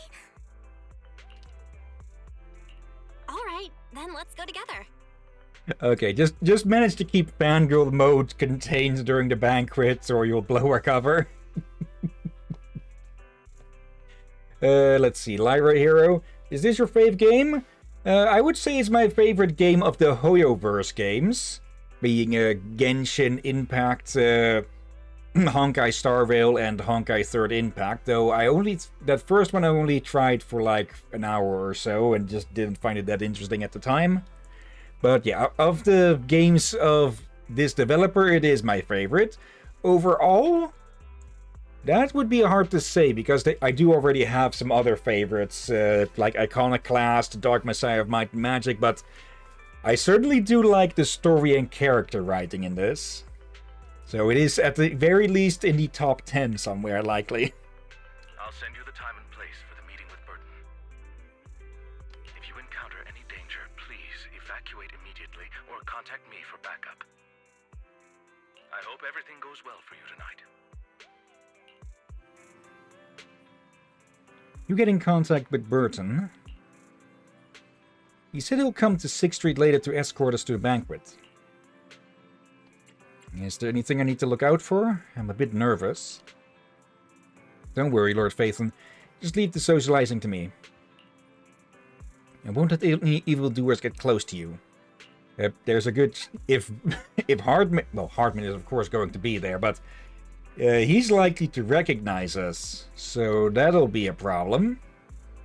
But since there's still some time before we have to go... Should we watch an instructional videotape on formal dinner etiquette together? I learned everything from videotapes when I first went undercover at a banquet for a mission too. Though such a method isn't sufficient to master it, it's enough to deal with this one excursion. Then let's watch. Time for some last-minute studying. Yep, I'll go over the key details for you as we watch the tape. You do some last-minute studying on the etiquette expected at a formal banquet for your mission, for that mission that night. Before you know it, evening has arrived. Okay, to my knowledge, it's typically that you work outwards to inwards with the cutlery and such. So for the first... Yeah. For the first course, you'd use the outermost set and just work your way in from there with each course. I think. I honestly don't give a damn about etiquette like that. Just, you have knife, you have fork, done. Lord Phaethon, Burton sent his location. Are you ready to join me for the banquet? I'm ready. Then I'll meet up with Burton first and make sure he's not tampered with the car. Lord Phaethon, please wait 5 minutes before joining me. It'll be safer this way. Vivian heads off first. After 5 minutes, she sends a message saying all is good. Let's go meet up. Okay, well, then. One time I think I would pay attention to what I'm using. Very much to what I'm using when I'm using cutlery is... this is on a mistake I did once. Am I using a thin plastic plate? Do not use the sharp meat knife that's serrated. Yeah, that'll go straight through it. Yeah, and we really need those that's definitely made to cut through tough meat. Those really sharp, saw-looking ones, not the ones, the tiny. I mean those big ones. I just thought, all right, I gotta cut through this meat. I don't have any. Oh God! It went straight through. Just one motion. Yeah, I had to throw that plate away. Oh, those types are typically disposable anyways. And I'm playing on PC, Lyra. But I'm just using a Xbox controller for, well, the ease of things. Well, I have some I can wash that I bought and such, but yeah, still. Okay. Also, any relationship to a certain movie director, perhaps, Mr. Burton? Wait. Look at him and tell me you notice something. The ears and eyes, so he's also whatever vampire-like or vampire or elf-like type of person. I get the feeling we're not going to get an explanation on that just for the developers to be petty. Oh, come on! This is? Something the matter? What I mean is, this person doesn't look like your bodyguards. The Ravenlocks can't protect me, no? If that's true, why would I bring a bodyguard? This is my escort for the night. She heard the Ravenlocks are throwing a true feast for the centuries with plenty of delicacies not available anywhere else, and she wanted to try some. You aren't so stingy as to not even allow your guests a +1, are you? Of course not. Since you're an important companion of Miss Vivian's, you are also my honored guest. Let's be off then. My chauffeur shall take you to the port, and from there we will take a speedboat to the manor. Oh, Island Manor? About an hour later, you arrive at the Ravenlock Manor. With Burton's guidance, you go through numerous security checks before finally arriving at the banquet hall. Miss Banshee, I believe I've shown you my sincerity. Now how about you? Sincerity? My presence here is a show of sincerity. If we're to work together, Miss Banshee, you should drop your pretentious act. Wow, you just dump-statted your charisma, didn't you, dude? I am well aware of the ways of the Ravenlock family. If I were to come empty-handed, I probably wouldn't even be able to make it out the front door tonight. Since I agreed to come with you, and even brought along my most precious companion, does that not show my deepest sincerity? No need for such an off-color joke. Our door is always open for those coming or going. Looks around, sees the fucking Umbrella Corporation logo on the wall somewhere. Yeah, X'd out. But seriously, this place is probably going to look exactly like the fucking Spencer Manor, isn't it? We both know what's what, so let's cut the small talk. I know far more about how the Ravenlock family made their fortune than most here. I am also well aware of why Hartman, despite such a massive scandal, still remains in power. Oh? Do tell. Exaltists, blessing, sacrifice, Landon. Where would you like me to start? Wishing to see how much he knows. How did you know that? No, who are you? Don't be so tense. If I'm not mistaken, it's about time the banquet began. My companion and I are practically famished. Is this how you treat your guests? By letting them starve? Perhaps when we've had our fill, we'll remember where the sacrifice is hidden. You know where the sacrifice is? So, can we go get something to eat now? And I'm also looking forward to receiving a special dessert from you. Okay, that could be taken pretty wrong. We can discuss what you wish to know while we enjoy dessert. Of course. I wouldn't let such an important guest discuss matters on an empty stomach. And we got him hook, line, and sinker. As for dessert, I will prepare it myself, and I guarantee it will satisfy you. I'll come find you later. I wish you a pleasant evening. Burton hurriedly leaves, and Vivian seems to breathe a sigh of relief. These kinds of people are exhausting to deal with. I really don't know how Hugo used to put up with it. Probably by speedballing something afterwards. Just bang, bang, bang, bang, bang, bang, bang, bang. Just destroy a wall somewhere.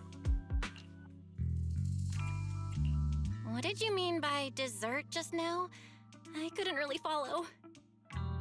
Hugo taught me that bringing up dessert in such situations is a way of telling the other party they need to offer more. Fortunately, that old fox Hartman is terrified of losing power. He's definitely keeping the destruction of the sacrifice and the fact that the sacrifice core is fake hidden from the other family members. Otherwise, Burton wouldn't have been so willing to raise his offer. Lord Phaethon, let's find Hartman's study when the banquet is at its busiest. They're going to notice our absence then. All right, I've already taken note of the surrounding terrain. Once more people arrive, we'll enter the garden through the door in the corner of the banquet hall.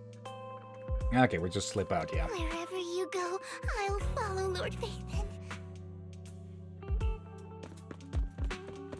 In accordance with the plan, you head deep into the manor after sneaking out of the banquet hall with Vivian. It doesn't take you long to reach Hartman's study, and with a gentle push, the door actually opens. Isn't this going a bit too well? I was about to say, you'd think they'd keep something like that locked up. So, is he just that arrogant / stupid? or are we going to need to look for tripwires?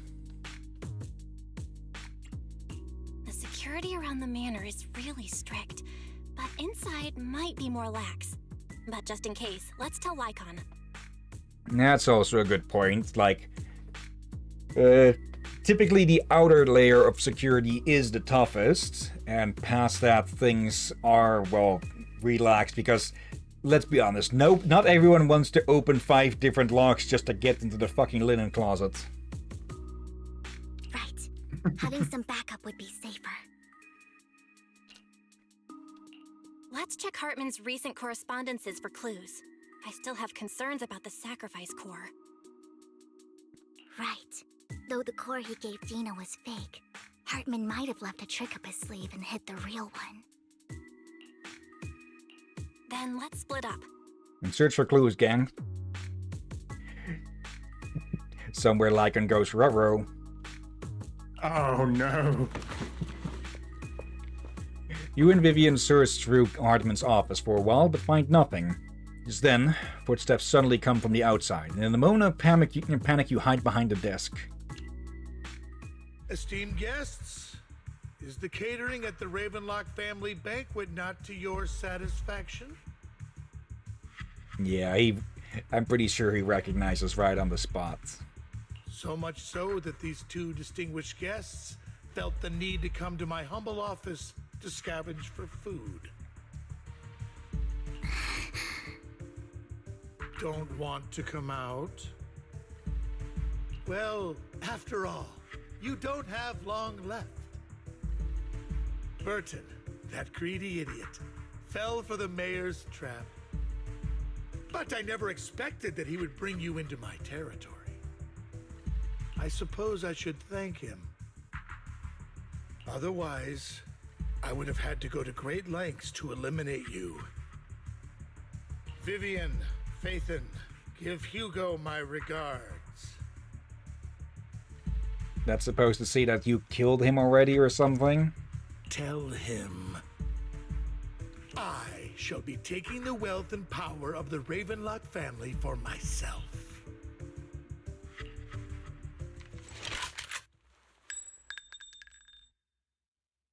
Hartman raises his gun, aiming at the desk. Yet there is no gunshots. With a clink of metal, a familiar voice comes.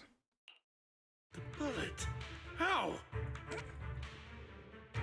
Dear uncle, why must we be so distant with one another? You can just tell me what you want to say directly. Hugo! Impossible! You're... I just had a brain fart with it. Yeah, Hugo was already quote-unquote dead, but in such an obvious way that, well... Still want to know how the fuck you faked getting your heart punched through and all. But yeah, I called that as well, that he was totally not dead. Uncle, you must know a Ravenlock will never stop until they get what they want. Did you really think I would be defeated so soon, when I have yet to trample you into the dirt? You filthy bastard! You only know how to resort to these petty tricks! And yet these petty tricks are managing to cut you down quite the size. So, if you fall so easily to petty tricks, what does that make you? Pretty pathetic, I'd say. Petty tricks?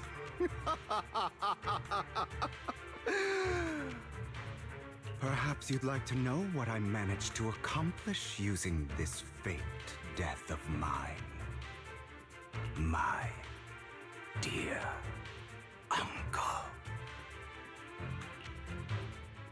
Oh, he's going to kill him.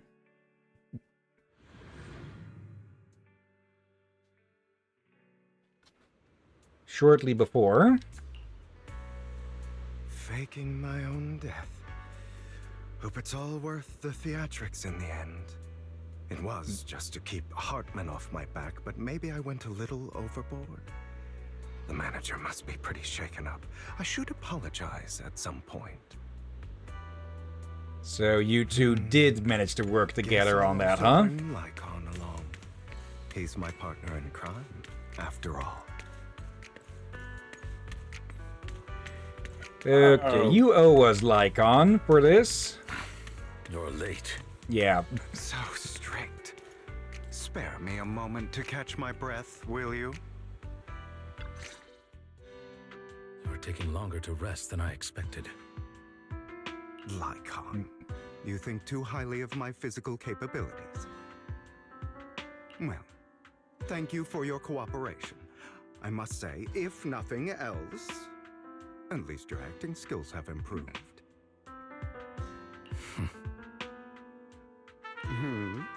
Why do you look so angry? You should be happy. We pulled that off together with flawless teamwork and managed to fool everyone. Drop your foolish facade. I'm glad you still remember the code we set all those years ago. And thank you for ensuring your sleight of hand didn't deteriorate. Oh, right.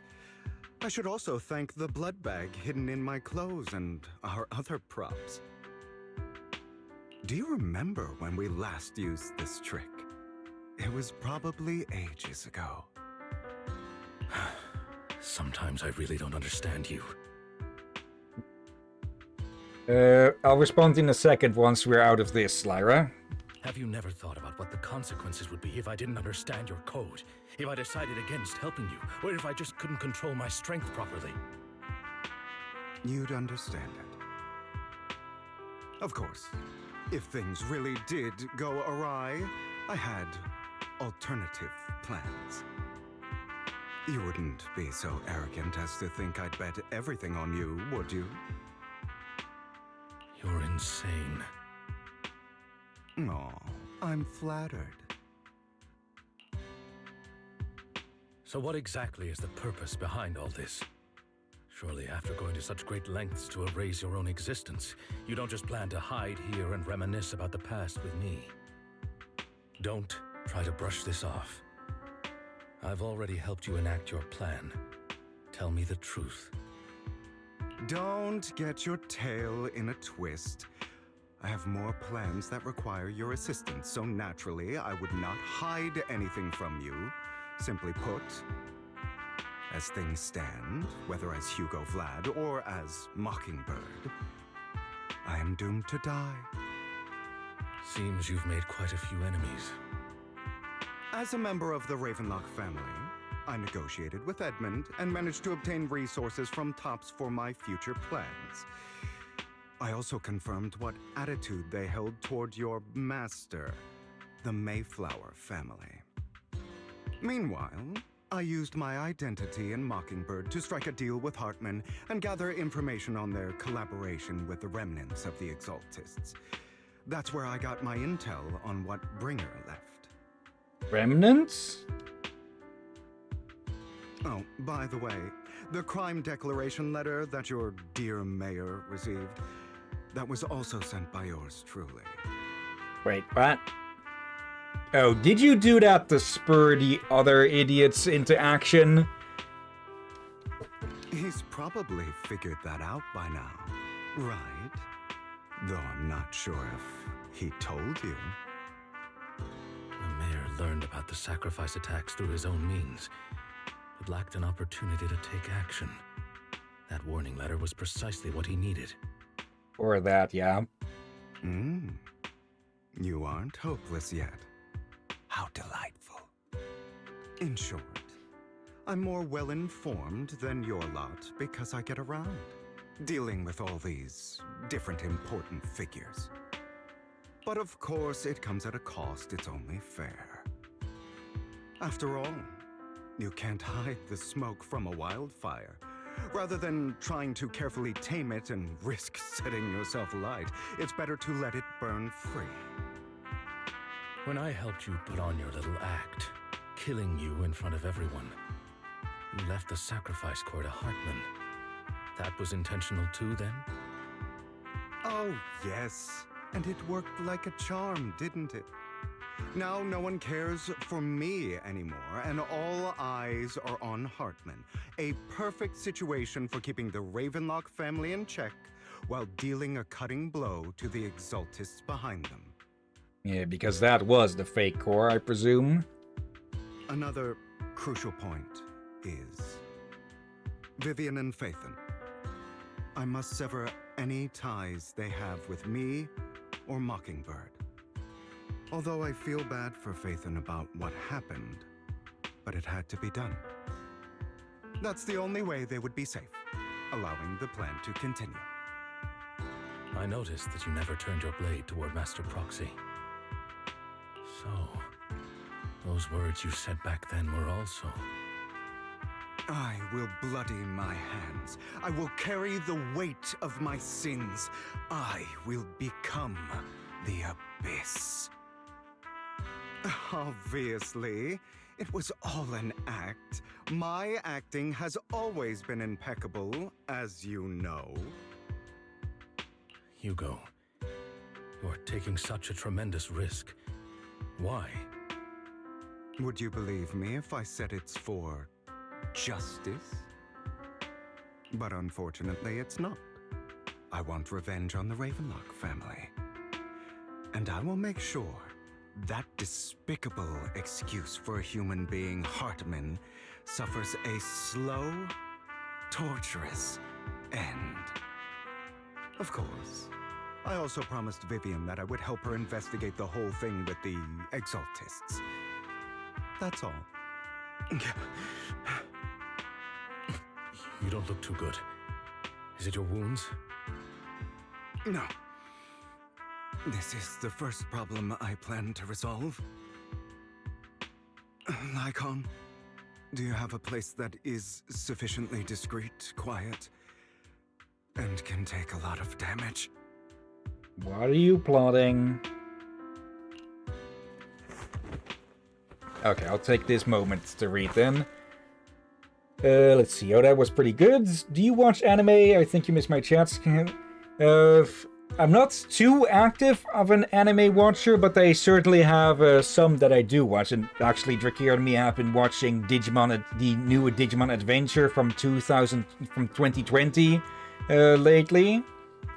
Beyond that, yeah, I've seen Trigon, Cardcaptor Sakura,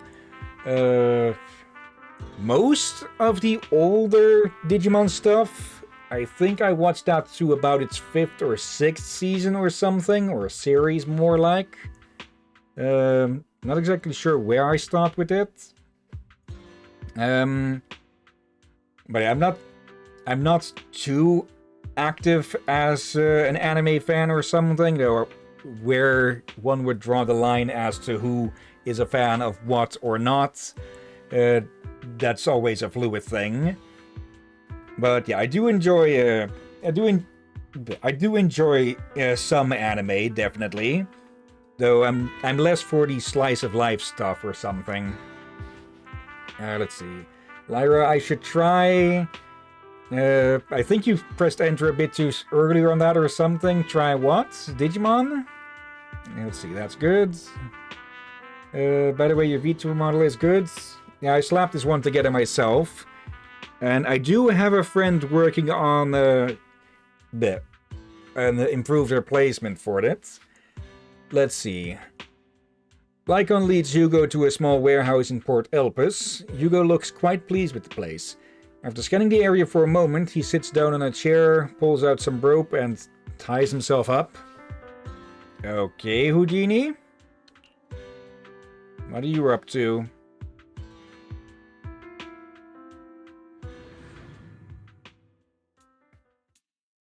Okay, apparently Hugo does bondage for relaxation. Don't look at me like that. If I didn't have to do this, I wouldn't. Hartman recently obtained a bizarre substance, most likely from those crazy Exaltists. After use, it allows control of the victim's mind, to some extent. Oh, you want to expose yourself to it to test its limits? Let's see, Lyra, I also make VTuber 2D, 3D models. Like I said, I already have someone working on something, so if you're just going to advertise... I'm just going to put this warning up real fast, Lyra. If you're just going to advertise for yourself here, just look above. After use... You were dosed with it. To be more precise, Lycon, I deliberately allowed Hartman to put this drug in my cup to facilitate our previous collaboration.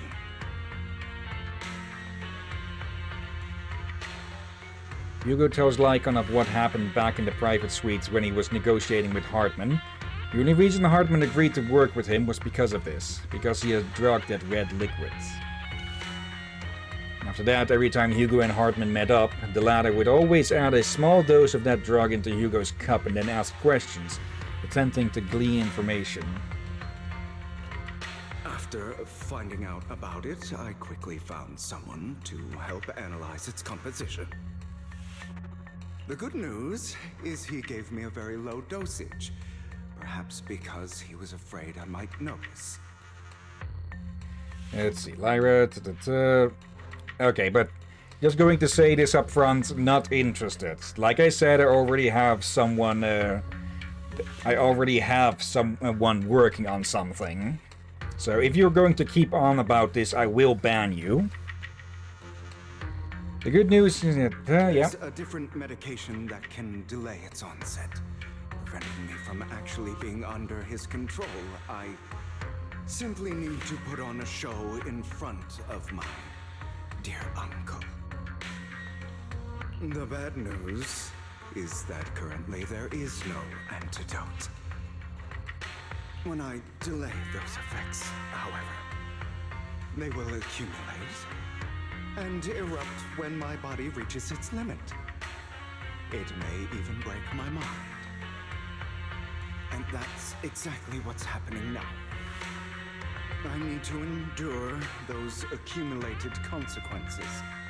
Ew. Let's see. There. Oh, come on. So, I will lock myself in this room for however long that takes. I've tied my limbs to prevent me from smashing this place or accidentally hurting myself. Anyway, after you leave, do not open this door, no matter what you hear. I recommend seeking professional medical assistance. This is advice I received from a doctor. Or are you saying you don't believe I can make it?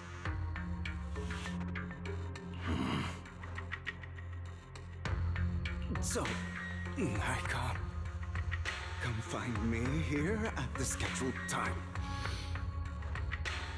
All you need to do is smile and await my victory. What if I want to stop you? You know you won't succeed. You never have. And you never will. Well, time is short. Let's begin. I understand. Don't die, you stupid bastard.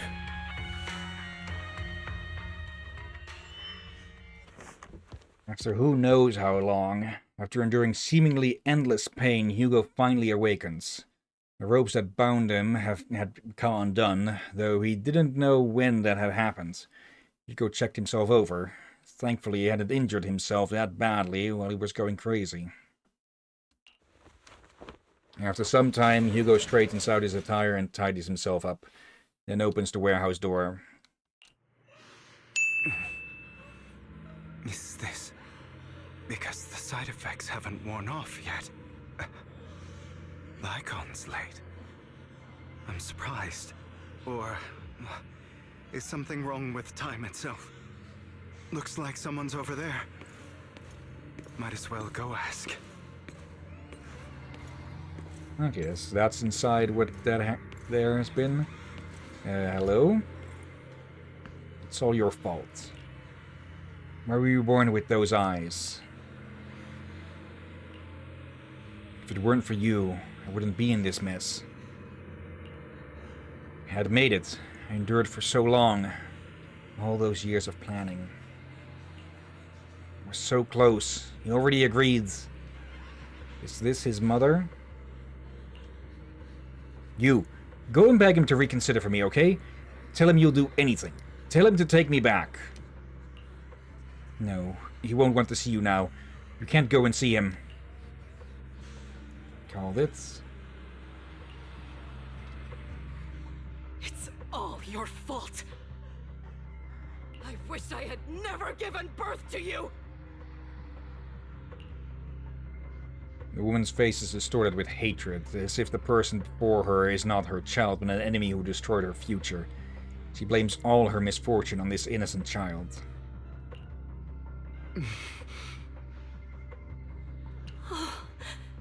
Everything will get better if you just die, right? If you die, he'll come back. We'll have another, more perfect child. One who will inherit the Ravenlock family bloodline. Then I'll be able to escape this pain. So, Hugo, for the sake of Mommy's happiness, just die, okay?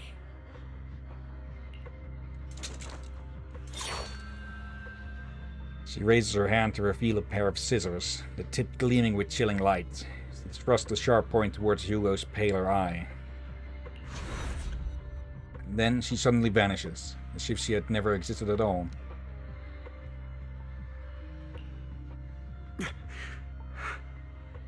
Yeah, we are very much still tripping. So, I wasn't awake yet after all. That's because you don't want to wake up again. Who are you? I am you, hidden deep within your heart. Your most true self. You want to kill her, don't you? Your so-called mother. Every time she beat you without reason, when she tried to gouge out your eyes, when she sold you into that hell, laughing all the while. You wanted to be the one to end her life. Why not admit your hatred? As you are, you can hunt her down and make her pay for the living hell of a childhood she made you suffer. Yes, I hate her. I hate her because she was foolish and shallow, greedy and stupid. I hate her because she doesn't deserve to be a mother. She did everything she could to try and get into the Ravenlock family, believing she could live a life of luxury without having to do anything and never realizing she was a pawn, discarded from the very beginning. So she chose to blame me. Blame me for my heterochromia. Blame me for my very existence. But I won't kill her, because I know it won't change anything. She was incapable of loving me, just as she is incapable of loving herself. Have you been brainwashed by that dog? Keeping up the act of being some magnanimous and forgiving fool? Don't compare us. I've simply come to understand love or hate. I make my own choices, and they have nothing to do with anyone else. She sold you to the Ravenlock family for a huge sum of money. She she used that money to start a new life. Without you. While she was indulging herself. You were going through hell in the Ravenlock Manor. Does it not torment you? Do you not feel the hatred? Do you not want to demand answers? Kill her. Only by killing her can you be truly free. For a long time, I thought the same way. But now, well, I want to make a different choice. Stop lying to yourself. You never had a choice. This Captain? weak-minded thinking will only lead you to failure. Like before, you'll be nothing but a worm, trampled into the dirt by those so-called elites. Yeah, I banned them. They bailed out the moment they found out they couldn't get a sale out of me. So yeah, just another fucking scammer. Yeah, and people, whoever watched the stream, use that as a lesson. That I've always thought you get the uneasy feeling about that photo, but they said some sentence in moments I feel like, why did they say that? At that moment, and yeah. This is how the world is, and always has been. Hesitating, you'll be the victim. If you don't grab your knife first, you'll end up being on the other end of the blade. If you want to change anything, you must first become the one who makes the rules. Just like that woman. The only reason she could treat us that way was because we were weak. So listen to me. Find that woman, kill her, and prove to this world your strength. It's what she deserves. Also, that, yeah, another sign that this account is just bullshit. It was just created last week, so yeah. Why forgive them? They don't deserve it.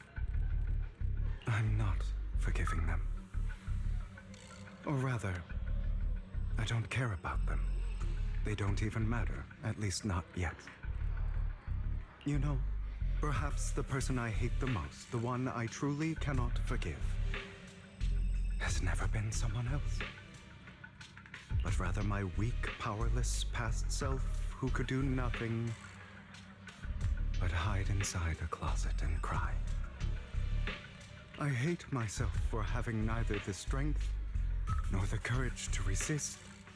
I hate myself for begging for so-called familial love, even after being treated so terribly.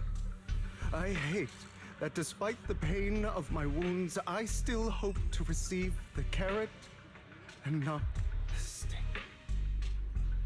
And that means you, correct? So, I forgive you.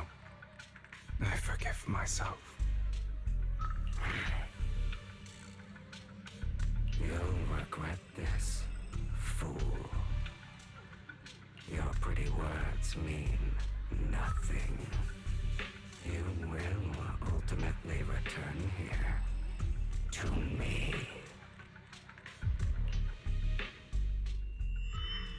As an intense bout of dizziness, Hugo awakens in a dark warehouse.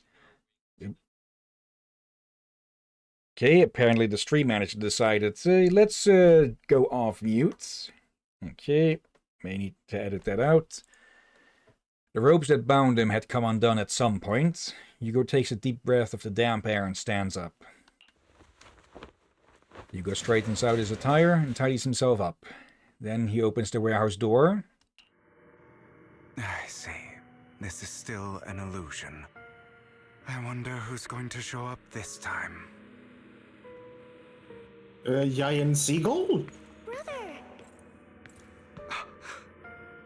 Hugo, let's play hide and seek. I'm already hiding. You'll find me, right? Like you always do. Serena. The sister he supposedly killed.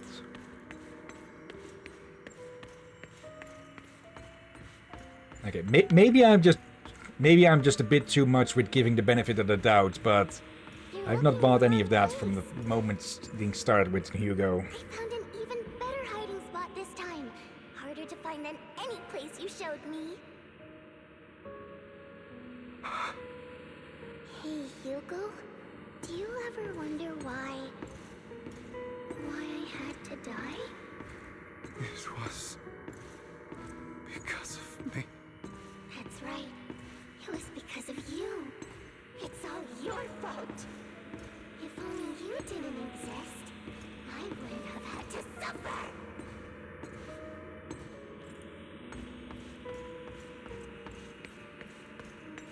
I get the feeling there's definitely something else behind this. Still looking in the wrong spot. I can't believe you still haven't found me after all this time. Have you forgotten about me? I haven't forgotten. It's okay. I'll forgive you. I'll still be nice to you, just like before. I was the only one who was ever nice to you, wasn't I? Yes. Then tell me, why do good people always suffer? Why is kindness always punished instead? Tell me, Hugo, why? Because bad people will take advantage of them. Hugo, are you lost? Go back the way you came. I left you a surprise there.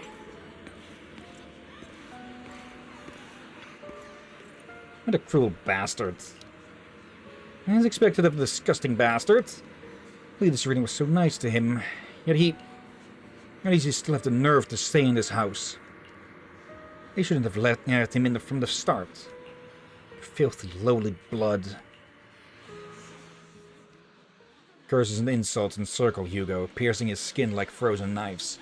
The mockery and rage form a wave that crashes through him, threatening to drown him. Then, as the cacophony reaches its peak, it goes silent. The air seems to congeal in the silence, deep and oppressive. It is as if time stood still, with only his rapid heartbeat echoing.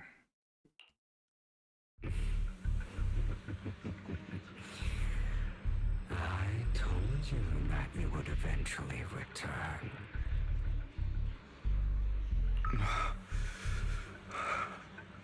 We meet again, my friend. I told you, I am you. The side of you that you've always tried to deny existed. So we're going Persona now? Of course. I know. This time it's about Serena. Right? Yes. Your half-sister. And the only child in the Ravenlock family that was kind to you. Unfortunately,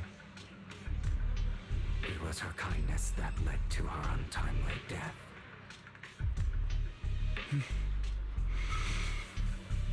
It was my fault. I don't like the way you blame yourself. Because that means I'm to blame as well. And I don't think I did anything wrong. Your mother sold you to the Ravenlocks. And your father, he saw your talent and wanted to use you to push the other children into competing with each other. My brothers and sisters wanted to get rid of me from the moment they first saw me. In their eyes, you were no more than a slave. But Serena dared to treat you A slave. As if you were human. And so, she was fated to die. They tried to kill me. Many times. But I was careful. And they did not succeed.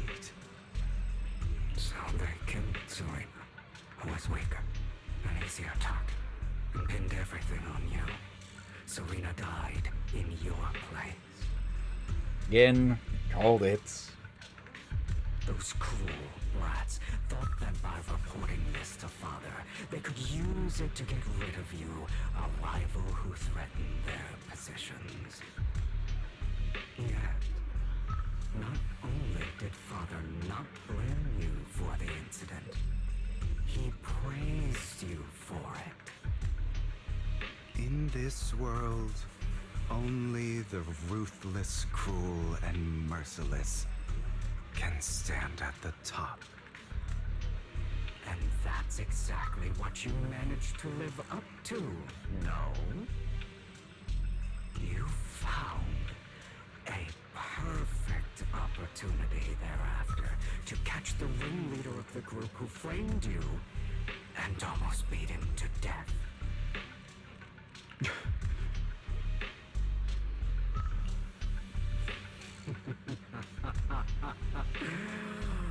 Oh, you should have seen the expression on your face back then. Oh, crazed and manic with utmost delight. I don't remember that. Seemingly unsatisfied with his answer, the inner demon transformed into him again. Here you go again, trying to deny your desires. Deep down inside, you've always wondered, asking yourself why these evil people never got the punishment they deserve. Why the world is so unfair. Don't you want to rip them to shreds? Just like that day when you beat that boy's face into the dirt until he was barely recognizable. His disgusting blood staining your fists. Recall your exhilaration, your cathartic release of rage, that outpour of hatred. That victory belongs to you. You deserve it. Those brothers and sisters of mine are all dead. I cannot take revenge against the long deceased. They died by Hartman's hand. Dying in the power struggle to become the Ravenlock family's heir, rather than by our side. Boring. Boring? I find it hilariously ironic. Children who would murder their own kin for scraps of power dead at the hand of their uncle who followed their example. Is that not karma? Power struggles pitting kin against each other, betrayal, suspicion, and hatred between people of the same blood. It's like a curse written into the Ravenlock family's genes. Laughably stupid. Don't forget, my dear, that the same blood flows through your veins.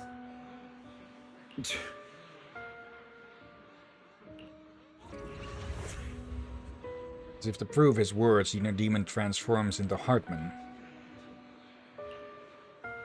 That's right, my dear nephew. No matter how much you deny it, the blood of the Ravenlock family flows through your veins. Survival of the fittest.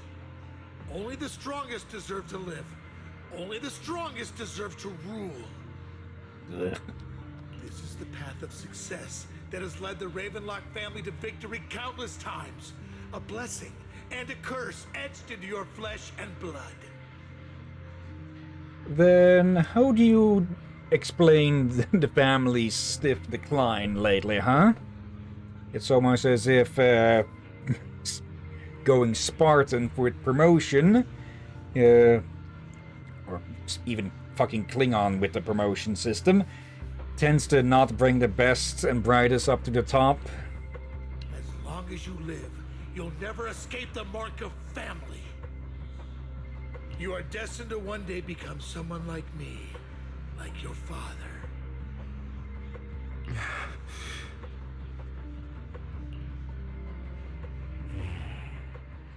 Is that fear I sense? I can see you trembling. Why does the Ravenlock bloodline terrify you so?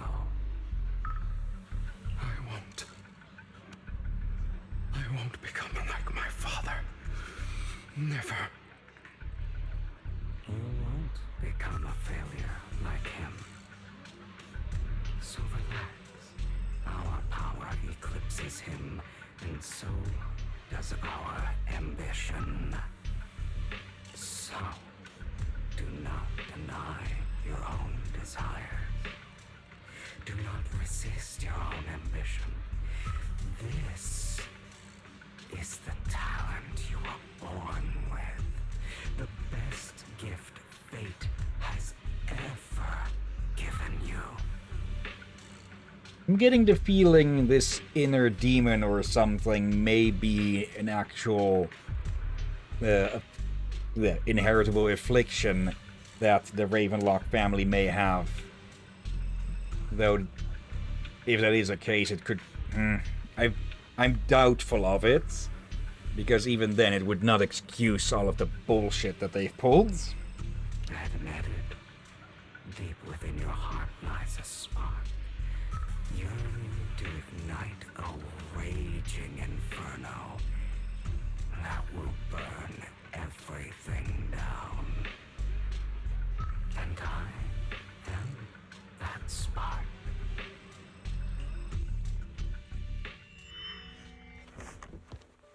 Here we go again. Lycon. Never thought I'd be this genuinely thankful to see you. This is still an illusion, Seeing isn't it? you means this never-ending nightmare is finally over, right? Oh dear. Nope. The certain presence of our little bastards proves it is not. Why did you break our oath? Why did you use me? My eye and these legs, they were all your fault. You know, you are exactly like your father.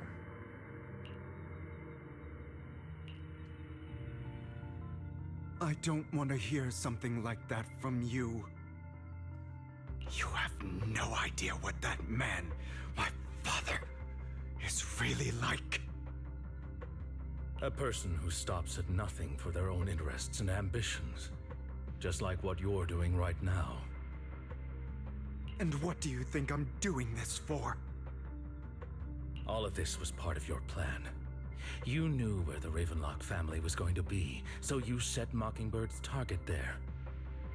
To seek revenge, you plotted to assassinate your own father, but he was too vigilant, and you failed.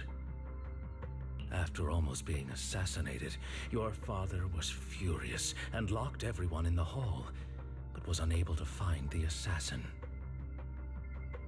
And my guess is that he turned on everyone in the hall just to find the one, or hope to find the one. And what a coincidence that a hollow disaster just occurred in the vicinity.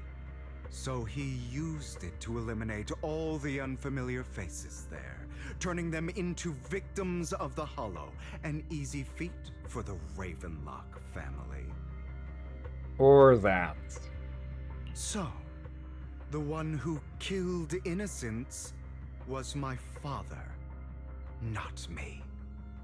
You still lit the fuse that set him off. You knew what choice an extremist like him would make. And you used the chaos to once again attempt an assassination.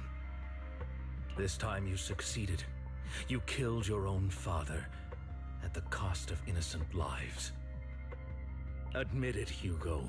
You don't care about anyone else. The only thing you care about is your revenge. How is that any different from your father? Enough. I'm tired. I may hate him for betraying me, but he wouldn't say something like that. What? You aren't Lycon. You're the other me, hidden deep within my heart. Hugo takes a deep breath and slowly opens his eyes. Lycon is gone, and in his place is that familiar figure. Without a doubt, he is still within an illusion. I've been waiting for you, my dear. At this point, Hugo just fucking punt the little bastard. It seems you've already grown accustomed to this place, even turning the tables on me. Just as you said, you are me, and I am you. There's no such thing as having an advantage over oneself. We are ultimately one and the same, forever inseparable. Then you should know what I want to say. When you and Lycon split, you didn't even try to clear up the misunderstanding, didn't deny or argue against what he said. Because you realized that deep down, he was right about you. You just hadn't acted on it yet. Some people live only to bring more suffering into this world. Sometimes, murder is what brings justice back into this world. For that, I must stain these hands in blood. That's right. Just like what you said before you faked your death. Were those words really just an act? To slay the dragon, you must first become one with sharp claws, wending fangs, and strength enough to destroy anything. You know the truth better than anyone.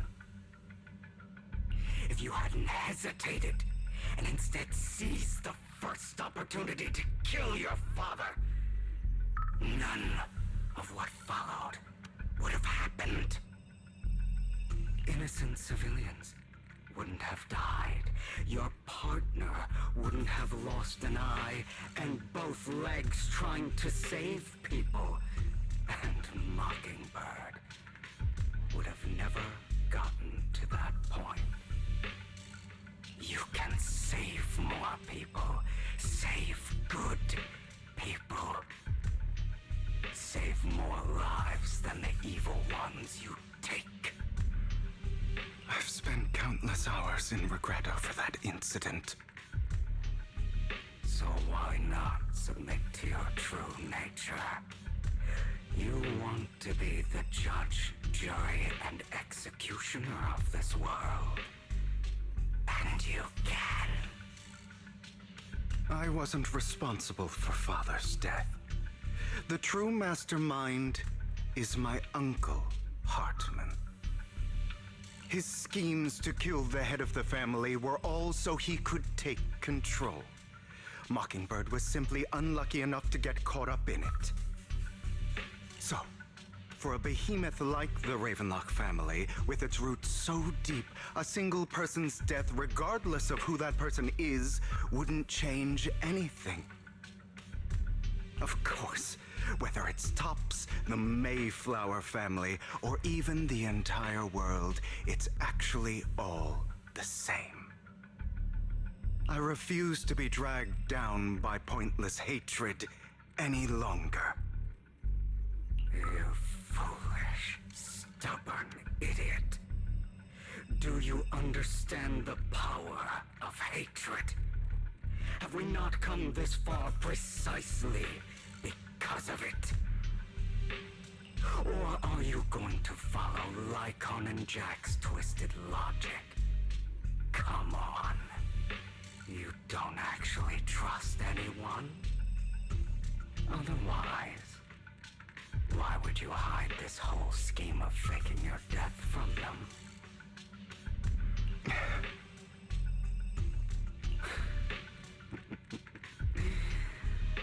You've built an impenetrable wall around your heart, keeping everyone out.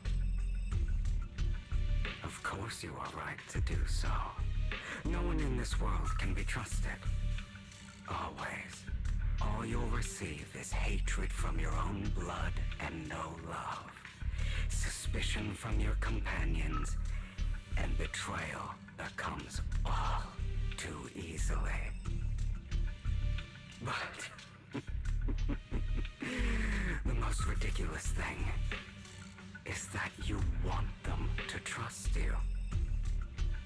You stay silent and long for them to notice your suffering. You yearn for your companion's understanding and trust. Idiot. That's why you are incapable of exploiting them for your own ends. You care about their safety even more than your own. But remember, only the weak need companions. And we are children born from hatred. We are different from them. I will never be like them, and I don't need to be. Come, let me show you what powers we can wield. But you are me. And I'll never lose to myself.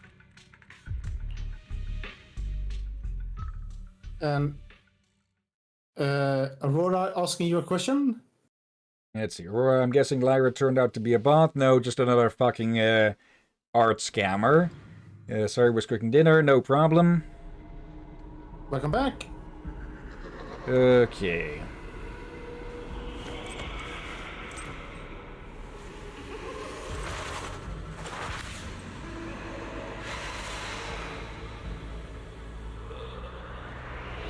One loses the hat, the other one gains it. Okay, Hugo. When an EX special attack or ultimate hits a stunned enemy, the Totalize effect is triggered. This effect increases the skill's damage multiplier based on the enemy's remaining stun duration at the moment of activation. After triggering Totalize, the enemy will immediately recover from stun and a certain amount of days will be inflicted based on the remaining days. Okay, so you want to trigger this the moment they get stunned. It will kick them out of it, but it will deal extra damage. Also, okay. Everything more? Let's see. I see. Thank you. Yes. What really just pisses me off about people like that is that they fully and completely ignore the above here. Like... Yeah.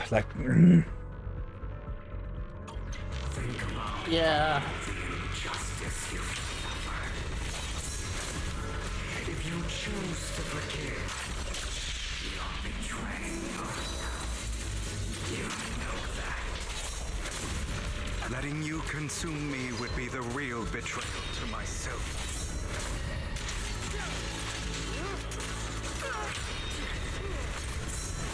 Nope. Nope. Got me on that one.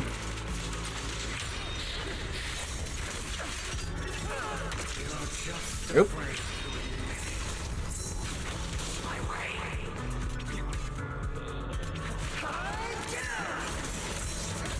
Oop. Got that one in time. Nope.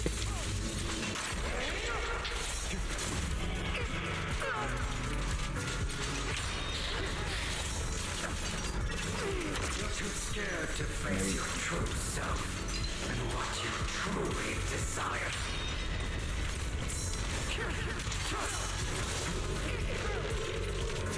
Okay, one more should do it.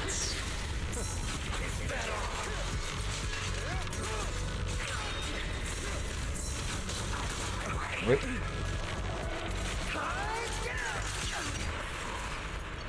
Are you trying to kill me? You think you can just get rid of me? Without me, you are nothing. For what it's worth, thank you. Don't be afraid. You and I are inseparable. You're part of me, just as I am part of you. Fancy words won't change anything. No. It's not just platitudes. I finally understand now. Some pain only fades when it's seen, when it's accepted. So I won't fight you anymore. I won't hate myself anymore. Weakness, hatred, malice, strength, forgiveness, justice. They're all part of me. All of this makes me who I am. That's why I won't get rid of you. And I won't resent you. I choose to embrace you. Okay, it interrupted itself there. Finally, it's time to meet up with Lycon.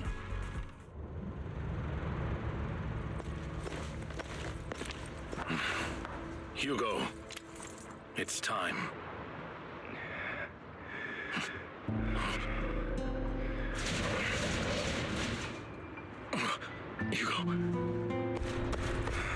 Hugo, you... Did I scare you?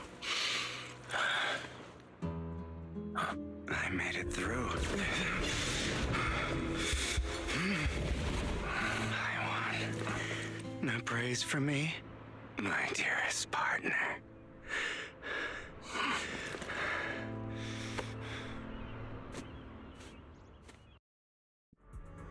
I was half expecting him to pet him on the head there. Same. Also, that's a horrible spot to hide him. Yeah. This is just like what I saw in my dream. I guess there are still some lingering side effects.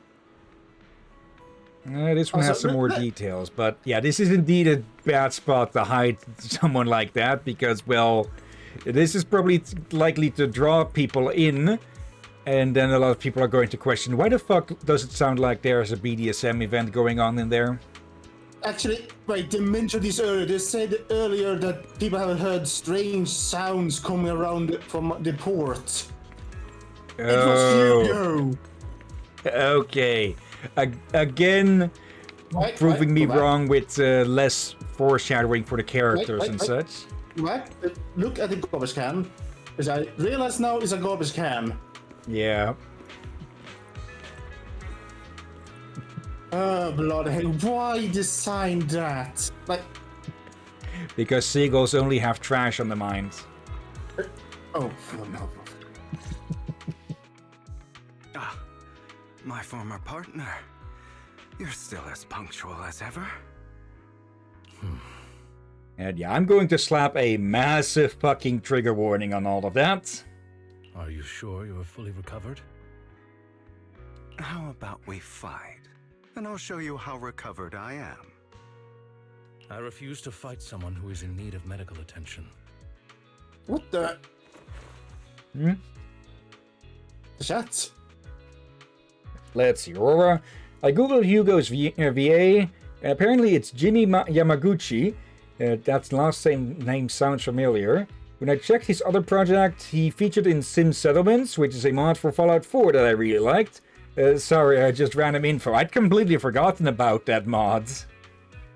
I think I tried to get it working once, but couldn't. Okay, when we get the streaming Fallout 4, we're adding that mod.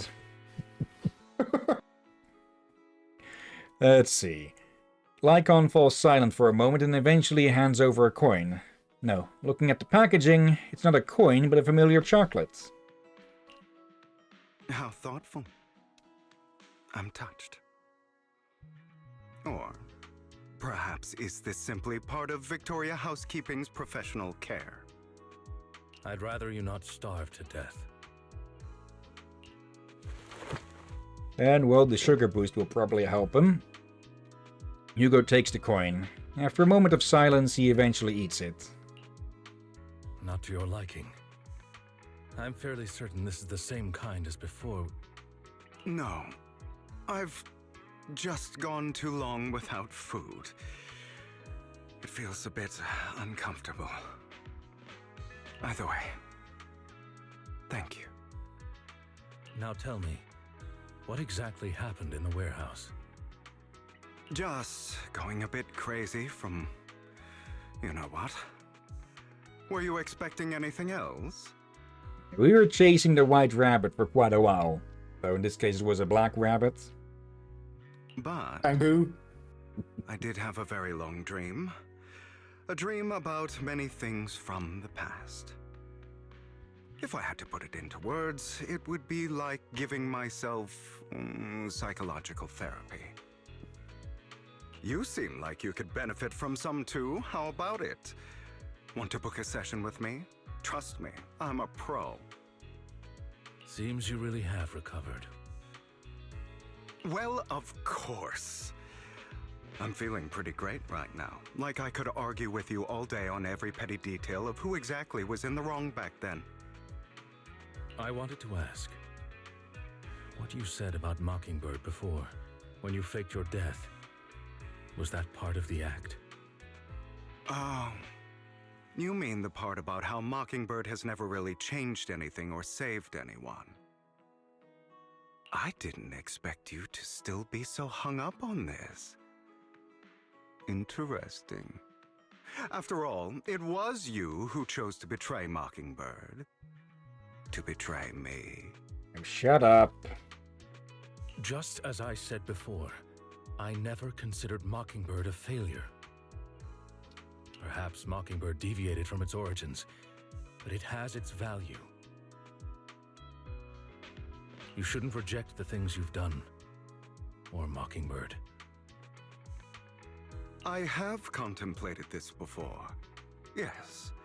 Mockingbird has helped some people and has genuinely managed to cause trouble for those who abuse their positions of power for evil. Okay, made a note about sim settlements. Yet those in high positions still possess immense resources, and the people we helped remain destitute and suffering, willing to become slaves to those in power for scraps. But just as you said, even if what we did was childishly idealistic and flawed, as little as we actually achieved, even the slightest change is by no means meaningless. Every landslide starts with a single pebble. Nothing Not actually, but holds more value to me than Mockingbird. Hugo stares out at the ocean. A gentle breeze lifts his golden locks. The sunlight glances off both his eyes. All right, let's catch up later. I still have things to do and need to wrap up my plan. Sorry. I thought you would rest up first. As much as I would prefer that. My dear uncle and the Exaltist fanatics likely would not give me such an opportunity. If all has gone to plan, the fish will have taken the bait already. And if everything goes very well, I'll soon have solid evidence of the Ravenlock family's crimes. Well then, thank you for your assistance, former partner. Let's part ways here. I'll go with you. Lycon, surely you don't think that because I just recovered, I'm too weak to deal with those useless fools. Hartman's actions will disturb the safety of New Eridu. As I serve the mayor, I should intervene. Very well, whatever. Let's go. And don't slow me down. Before that, don't you have something to tell me? What do you mean? Don't play coy with me. I know you're not spilling your whole plan. So you kick things off by approaching Edmund from the top's big shots. How did you manage to sweet-talk him? I am a bit of an illegitimate child, but I still have that Ravenlock family blood running through my veins. Funny enough, this Lord Edmund thinks direct lineage is way more noble than the side branches, which is absolutely laughable. So I played his arrogance to my advantage. And let's be real, I had some juicy intel to swap with those high rollers, but that's Mockingbird's secret, so I can't let any outsiders in on it. Was the sacrifice core from the mayor's lab your handiwork too? From the mayor's lab? You could say that. The security there is no joke, so I had to leverage Tops for some extra intel. After all, as you know, they've got plenty of moles planted next to your mayor. And it was you who threw the sacrifice core up for auction? To lure in the Exaltist? You knew they'd be all over it. Yep, I embedded the sacrifice core right into the robe of heroes. They actually matched pretty nicely, don't you think? So, wait. The core was with the mayor to begin with. Hugo stole it, used it to lure out the Exaltus, and then stole it back, swapped it with a fake? Or, Yeah, I think the talks about investigating it. Okay, but then the question becomes, the fuck was the mayor doing with the core?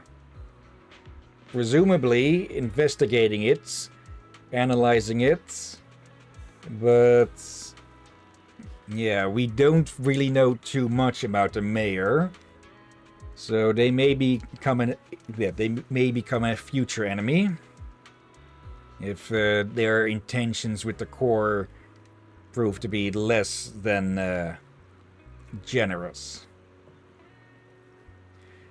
Classic you. I heard that after the auction, they found a stash of counterfeit Denny's. Feel free to take wild guesses, but honestly, I think those Denny's would rather be out in the wild than sitting in those hoity-toity accounts. Then you found Hartman and talked him into a partnership, getting your hands on more intel on the Sacrifice and the Exaltist. After that, you shot that crime warning letter to the mayor, giving the city a legit reason to spring into action. Yep, that was spot on. Look at you, a real genius over here. In the end, you faked your own death to pull yourself out of the mess, and you used the whole show to redirect everyone's attention to Hartman and the Ravenlocks, keeping the Exaltus on their toes. Hold on a sec. If that's all there is, why didn't you let Hartman slip you the drug? I mean, you'd have a way to dodge that kind of thing.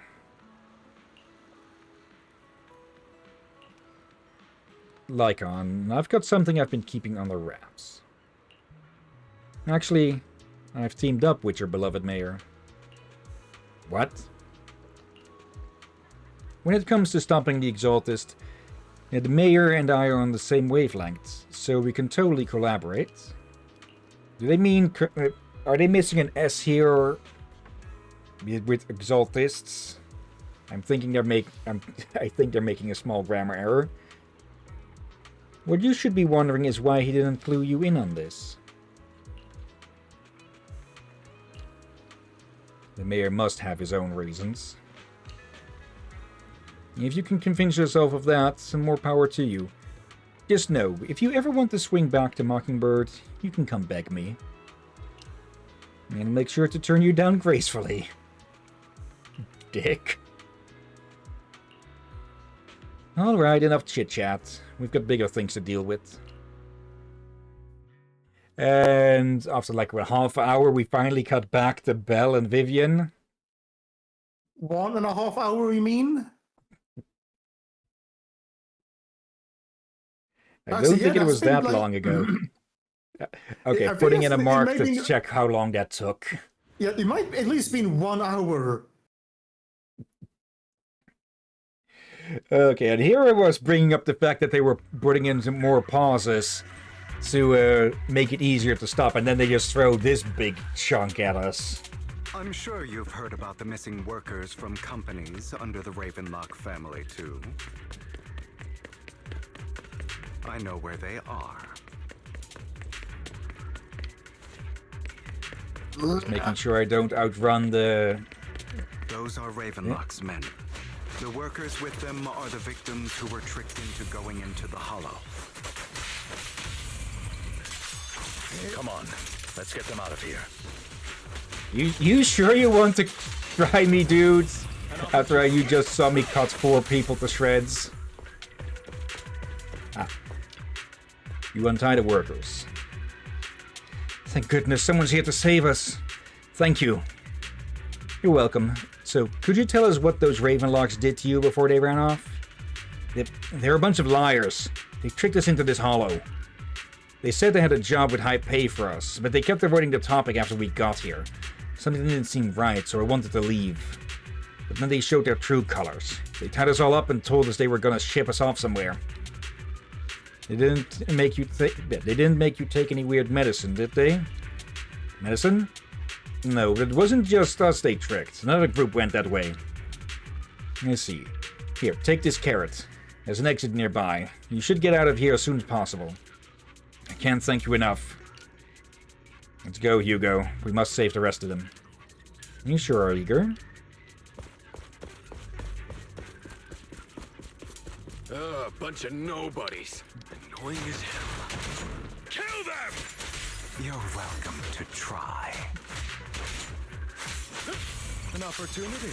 Yep. He's absolutely fucking these people over.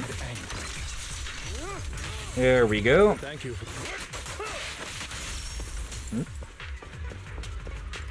Okay, it makes sense that they have some special lines for swapping out with each other. Here. And quite a lot of them. I thought I heard a trap off to the side, but I heard that instead. You untie the workers? Who are you? Your saviors? Thank you. Thank you. I had a bad feeling about that group from the start. I shouldn't have ignored my gut instinct. Did those Ravenlocks do anything to you? Is that the guy we encountered earlier? Because he looks very similar. There, that. It might be. But this happened before. Yeah, it didn't say exactly before, how far before, but I'm guessing at least a day or something, or earlier in the day. We'll see. This is before he's at the window, so... Yeah, but that happened, I'm guessing, at least a day or so after. Whatever. No. For here's the thing. They talked about the noises in the port, and that was the... just before they met him, kinda, so it kinda makes sense. Did those Ravenlocks do anything to you? Do anything? Well, we weren't doing as we were told, so they tied us up. Nothing else? Good. Oh, right, there was another batch of workers ahead of us. They should be by the roof. Don't worry, I'll handle it. You should get out of here as soon as you can. But wait, wasn't... He said okay, a blonde man... I'm guessing Lycon just didn't mention this to anyone or such. Yeah, and remember, Makes the sense. guy in the park, or playground, he mentioned a blonde man. Yeah. Gave him a carrot. Let's continue. Is Hartman behind this, too? Of course. He threw them into the Hollow like offerings for the Exaltists. To him, those workers are just another resource, no different from the ether his company mines in the Hollow. Okay, I'm guessing Lycon just didn't bring this up to the rest of Victoria housekeeping. There's more over there. Let's hurry. It's different this time. don't rush in. Let's listen in on what they're saying first. I still need more direct evidence to ensure the plan is absolutely foolproof. The compensation you promised, it's all real, right? All we have to do is follow you into the Hollow for some simple tasks, and you'll give us a huge sum of dennies. It sounds real suspicious. Shut your trap. You keep yapping and asking questions.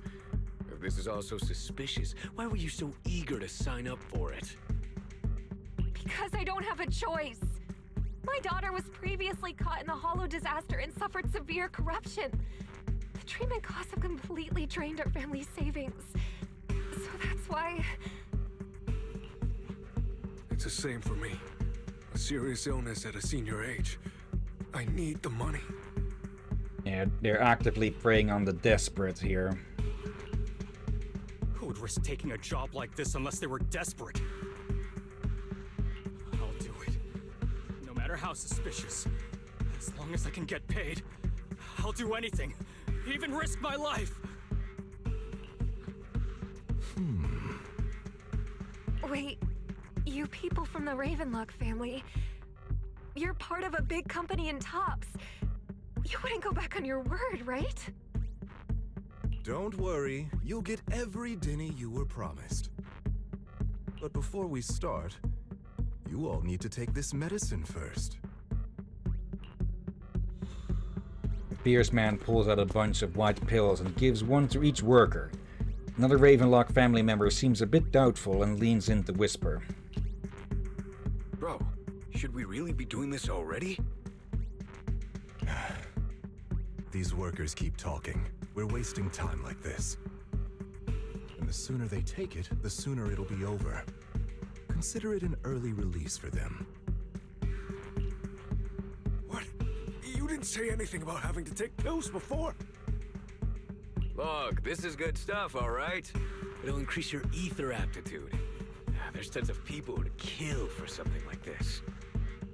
Exactly! You'll be working in the Hollow for several hours. This is essential medication. You have to take it before we continue.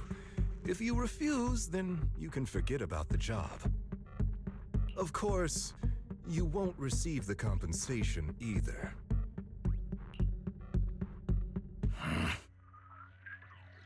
Lycon, what are you doing? Rescuing those workers, of course. There's clearly something off about those pills. We can't let them take them. Now is not the right time. As I said, we need more evidence to ensure the plan works. And as I said many years ago, you can't exploit innocence to achieve your goal. So that's how you see it. If that's not what you want me to think, then explain everything to me. All right. It's a little complicated, but simply put, these workers will be fine. You swapped out their stuff at some point, didn't you? Of course, it's your choice to trust me or not. But if you try to rush in, I will stop you. I trust you.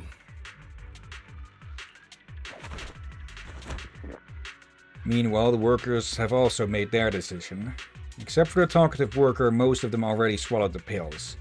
That's when the arrogant Ravenlock family member finally reveals his true nature, saying, "You think I'd let you run?" while forcibly shoving the pill into the worker's mouth. After clearly capturing everything, Hugo lets out a sigh of relief. All right. That's the evidence. Now we can go and beat them into the ground as much as you want. Don't forget, you owe me an explanation. Also, don't overdo it and kill them, even if they're the worst of the Ravenlock family. All right, Your Holiness, Saint Lycon. Who the hell are you? Why don't you take a guess? We're the ones here to stop you.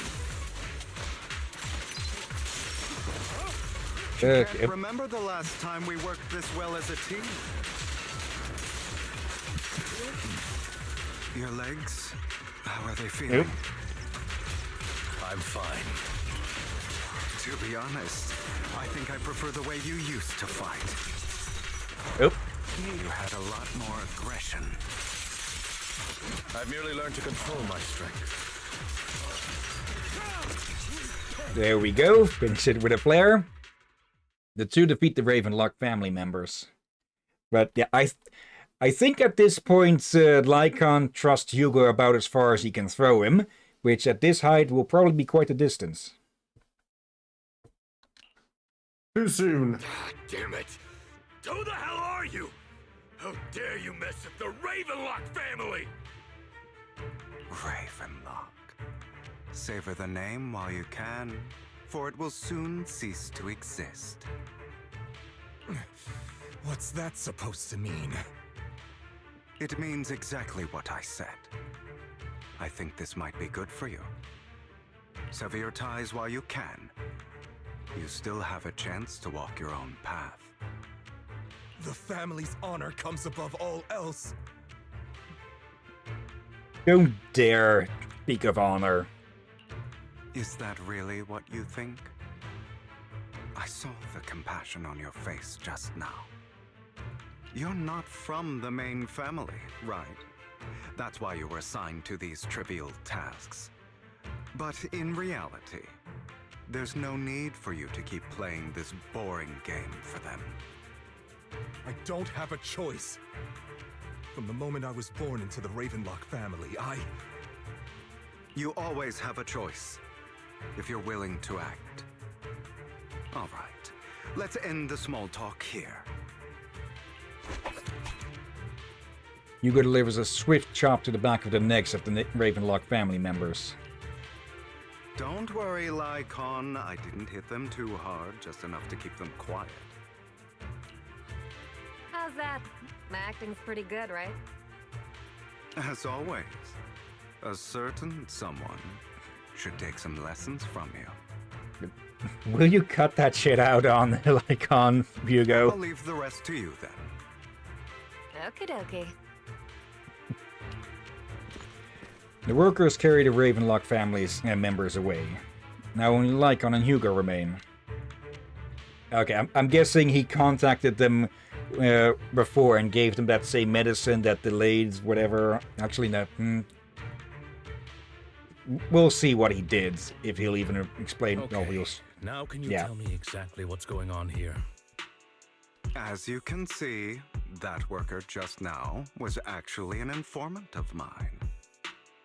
The pills were swapped out with vitamin tablets.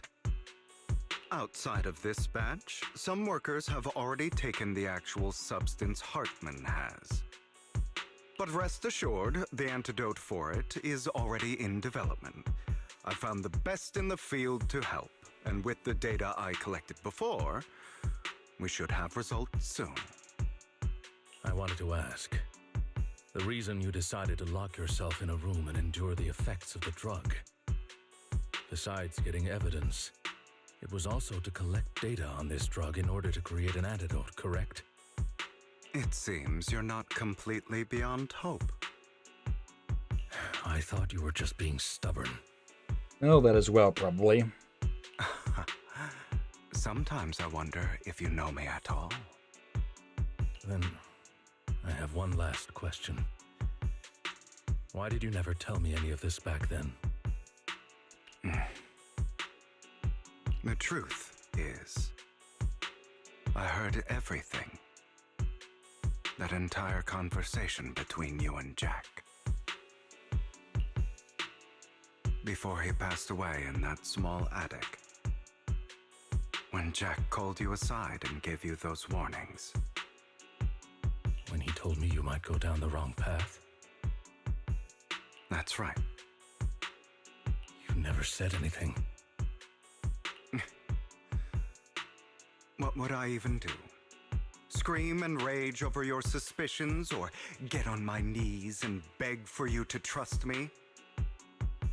You know there's no way I'd allow myself to do such a thing. Besides, back then, even I was confused about myself. Jack, he... It's all in the past. You don't need to explain anything to me. Enough. We should get going. If we're going to reminisce over the past, we should find a more suitable location. After leaving the Hollow, the two arrive at a place with nice scenery. Lycon?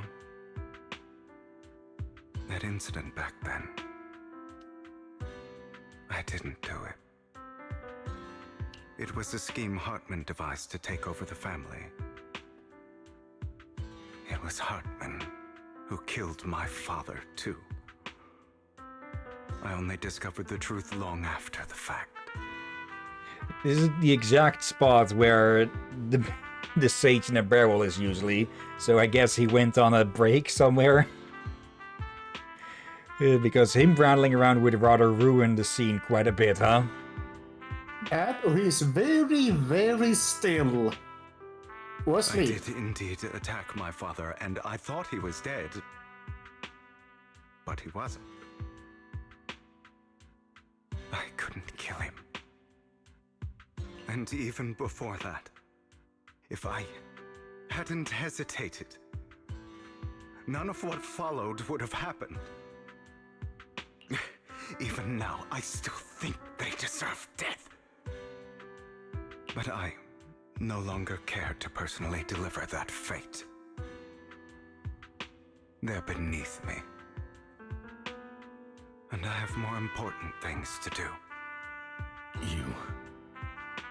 I know we may never agree on that point, Lycon. I once wanted to fight against those ugly truths that defined me, but I discovered that the more I rejected them, the more painful it became. So, I could only accept that crazed, hateful, and malicious side of myself. As long as I know I will never become like my father, like Hartman, that is enough for me. You've changed. But I think that might be a good thing. Don't patronize me. You've changed a lot too, compared to before. I still disagree with Jack's words, and I won't forgive your betrayal. I will walk the path I believe is right, even if I must tread over thorns and through the mud. But I will also allow you to walk your own path, Lycon. Should I say thank you? You're welcome. Come to think of it, we haven't talked about your legs and eye. It was just an accident, not your fault. I'm doing well now. I hope you are too. On the contrary, perhaps I should be the one apologizing. I misjudged you. I used to think you wanted power, that everything you did was for your own ambitions. I thought you wanted the power to pass judgment on all in this world like a god. I am a god. I am my own god. Humble. Or you could say that in this world, everyone is their own god.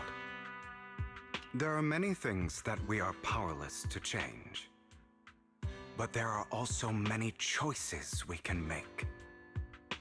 Just as I said before, I am the only one who can kill me or save me. I'm glad you think that way. Let's go. I still have one last thing to do. To witness the end of Ravenlock. This chapter is going on a lot longer than I thought it would. Yeah, I guess they gave a lot of breaks to allow you to have some dailies done and such, except for this one.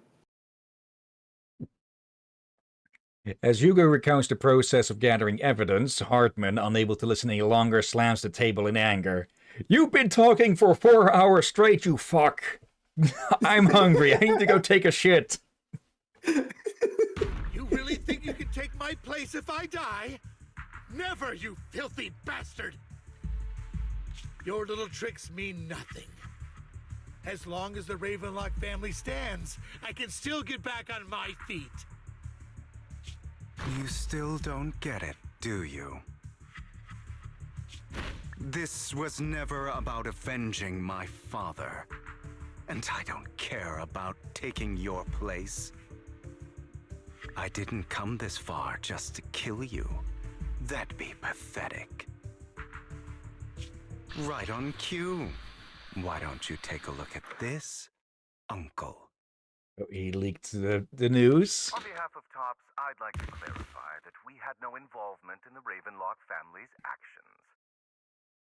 TOPS is officially terminating all partnerships with the Ravenlock family, effective immediately.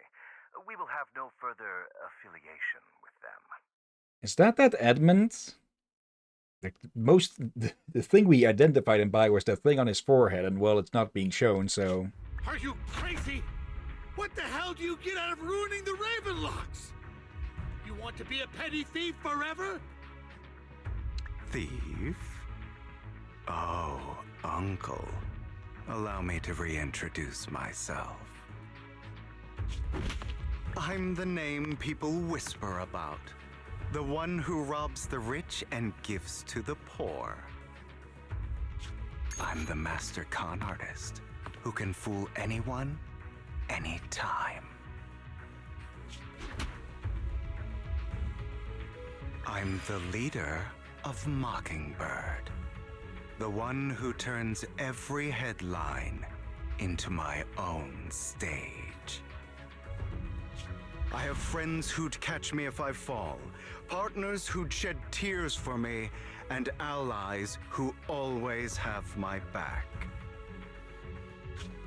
I am Hugo Vlad. You're the one who needs the Ravenlock name. I never did. You ungrateful bastard! You should have never been born. You flatter me. Same goes for you, Uncle. You leave the Ravenlock Manor on Hugo's speedboat. After reaching Port Elpis, you all wait for Lycon to arrive. You've done well, Vivian. You had better give me an explanation. And here I thought this would be a touching reunion. What's with all the anger? I'm just picturing her holding her umbrella ready to beat him half to death.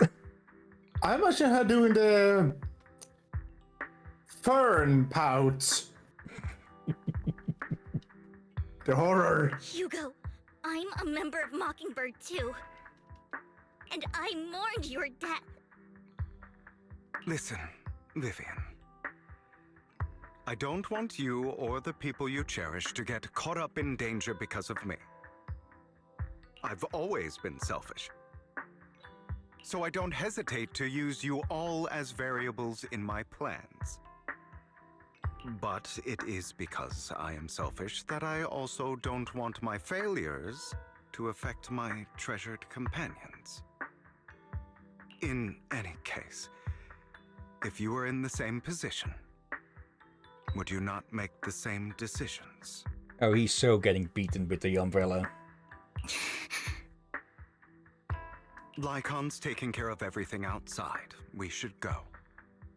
Also, Belle, thank you. And I'm sorry for the whole act where I threatened you. It was the only way for Hartman to drop his guard against you and leave you be. I, Hugo Vlad, am forever indebted to you. With Lycon's assistance, you successfully leave the Ravenlock family manor and return to the video store. Yeah, killing them will end their suffering quick. To ruin them and bring them as low as can be, yeah, they'll have to rot with that for however long they live. Master Proxy, although it is late, there is some important intel that I must give you now. So, Lycon, you knew about Hugo's plan to fake his death? I was simply playing along. After all, I could not determine whether Hugo's plan would pose a threat to you. You are a student of the mayor's late friend, and I am obligated to protect you. You still have that habit of finding awkward excuses when you're embarrassed.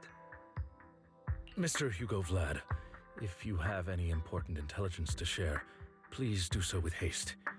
I need to return to rest before midnight.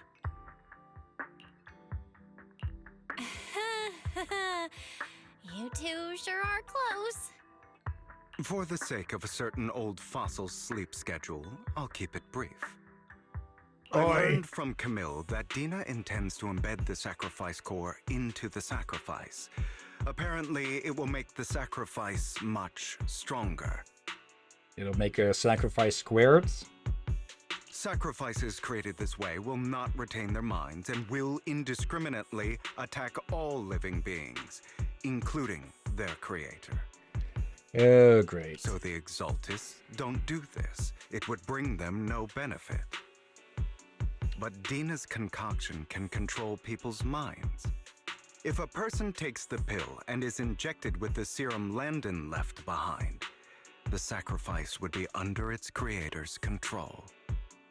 If it'll continue to function through the transformation. Or he did not mean Udric here. Although the dormant sacrifice has been destroyed, Dina found a batch of that serum her father created and wants to create new sacrifices. Never mind the sacrifice. Hartman's sacrifice core is a fake. We don't know where the real one's gone.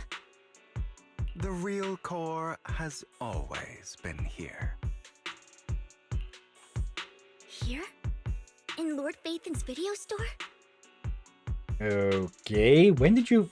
Wait, at the very first meeting, maybe? Vivian, do you remember when I suggested you give that collectible to our dear Proxy? I remember.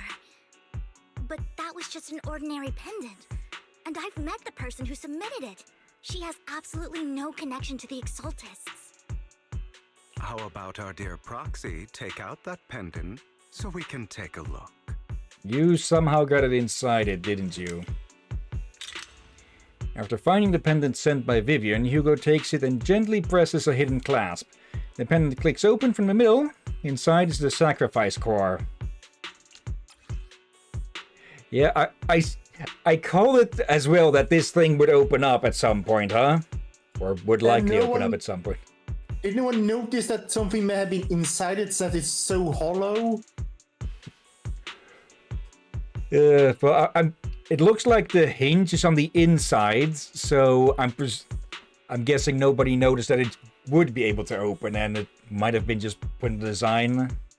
And yeah, it isn't something you'd rattle around a lot, I think, because it does look a bit precious. Yeah, but at the same time, it looks like you noticed something was inside at the moment you put it away or so, lift it up and such. You notice that something is moving inside it. Yeah, it could be that he glued it to the side. Let's see.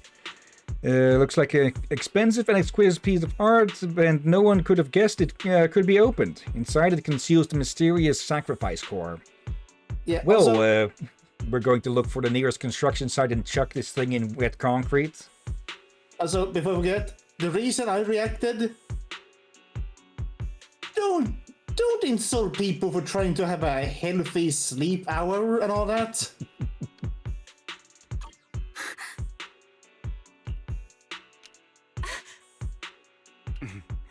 I'll take your surprised expressions as a compliment for my little trick. Actually, yeah, as you said, I will hand over this core to the mayor as agreed. since he fulfilled his promise to protect Vivian and the manager while I was pretending to be dead. I won't go back on my promises. Go ahead. Basically, what I'm saying is, people, I'm siding with Lycon on a matter of when you go to sleep and all that. No wonder the mayor would promote rhetoric favorable to Mockingbird. I can't believe I thought he was actually being sincere. Since we have the sacrifice core, all we have to do now is stop Dina from using innocent people to make more sacrifices. Yes, and we need to destroy the last batch of Landon's serum. Okay, so there is no chance at all at the moment to make a super sacrifice. Hopefully with no options left, Dina will give up her obsession. And now I'm just picturing Bringer with a fucking Super Saiyan hair. Alright, that's the important stuff. I'm going to go and confirm where Landon's serum's been stashed.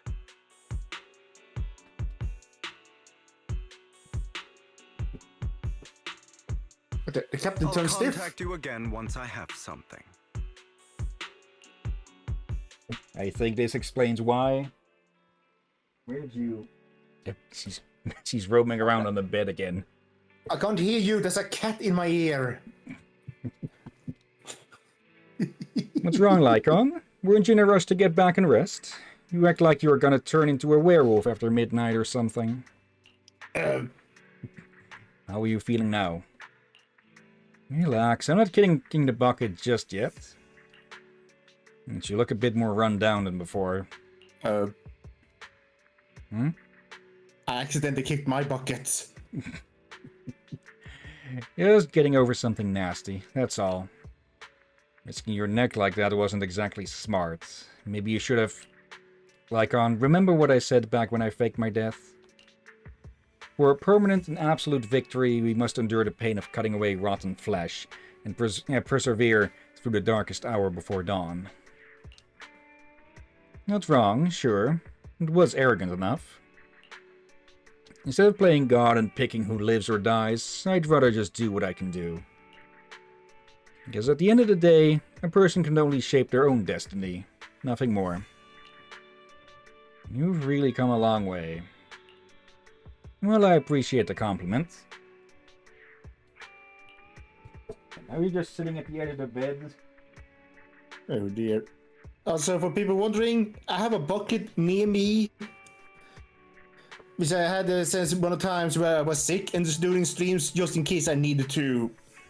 Well, not fast enough to run to the bathroom. And that plastic bucket accidentally kicked just in time when he said that. Hugo, you've got a lot of explaining to do. No more secrets. I will lay it all out, promise.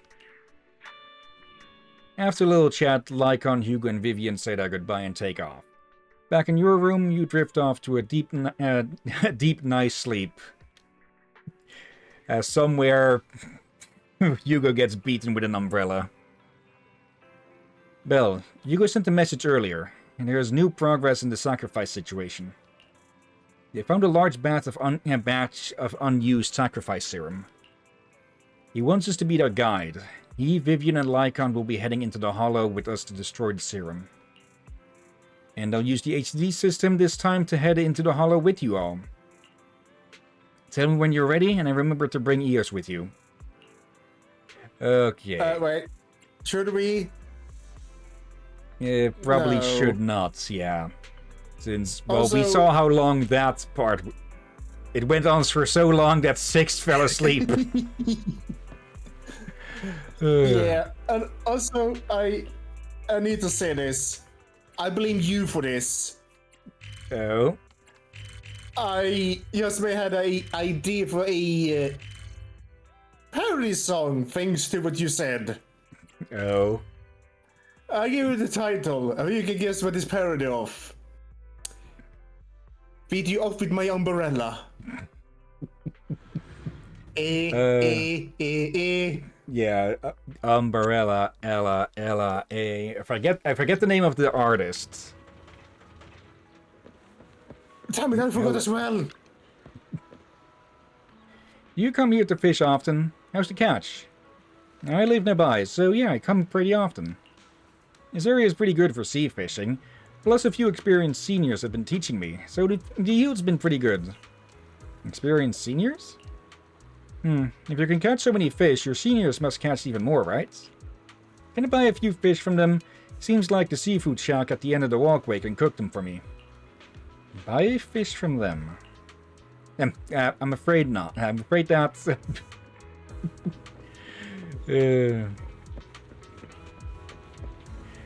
Someone's up missing an opportunity, and yeah, I thought so. Hello, you three. Hey, if it isn't Belle! Long time no see! How are you guys doing? And thanks to you all, everything's been going smoothly for us. Yeah, we all did really well in the recent entrance exams. I knew it. With how smart you guys are, you were bound to succeed. We've also come up with some initial ideas for what we want to do in the future. I want to try and become an executive officer.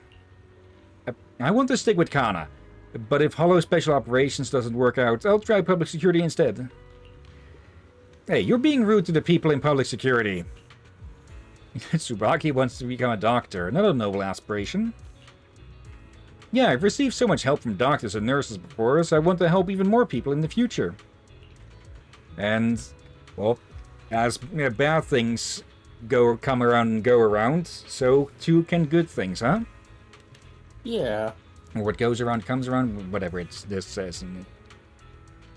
Anyway, it's all thanks to Mr. Harumasa that we've come this far. I didn't do much, it was all your own hard work.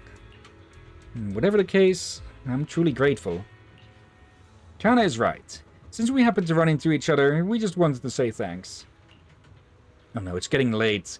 We have class to get to, so we better get going. They wave goodbye and after looking back several times with reluctance, finally leave. As long as you're alive, good things will always happen, right? Thanks to you. Thanks. But even without me, I think they'd have got through it. Because in life, the only one who can truly save you is yourself. Very similar ideology to Hugo. By the way, you got any plans right now? If you're free, how about we stay here and enjoy the breeze together? The weather is great today. It feels like a day worth remembering. You spend some time enjoying the breeze with Harumasa. Though neither of you say much, there's a sense of comforting tranquility in the air. I really do like this place, whether it's the scenery or something else. And I'll remember this day. That reminds me, I need to show you his character trailer still. Oh dear. Oh, what have we over there? I still await we see the other special scenes with the bonding and all that. I know there's one that's would you say infamous or famous for a certain police officer? You mean their ultimate animations, or do you mean something else? I don't know if it's the ultimate one or not. I don't know the context. I only know it involves a certain videotape with Belle or Wise, depending who you play as. Adult-oriented. Okay. Let's see. I forgot the most about it. I only remember actually being in pain because I was smiling so much from trying not to laugh too loudly. Have you ever had those moments where you try not to laugh too loudly but end up hurting your cheeks? Yeah. Also, it seems that Ink has just decided to park herself in the middle of my bed. Okay. What do you say? There's something fluffy on my ear. Okay. Oh, wait. Was that who I think it was? Behind The police officer. Miss Yanni, and yeah, these two are still here every so often. Mother and son. Oh, daughter.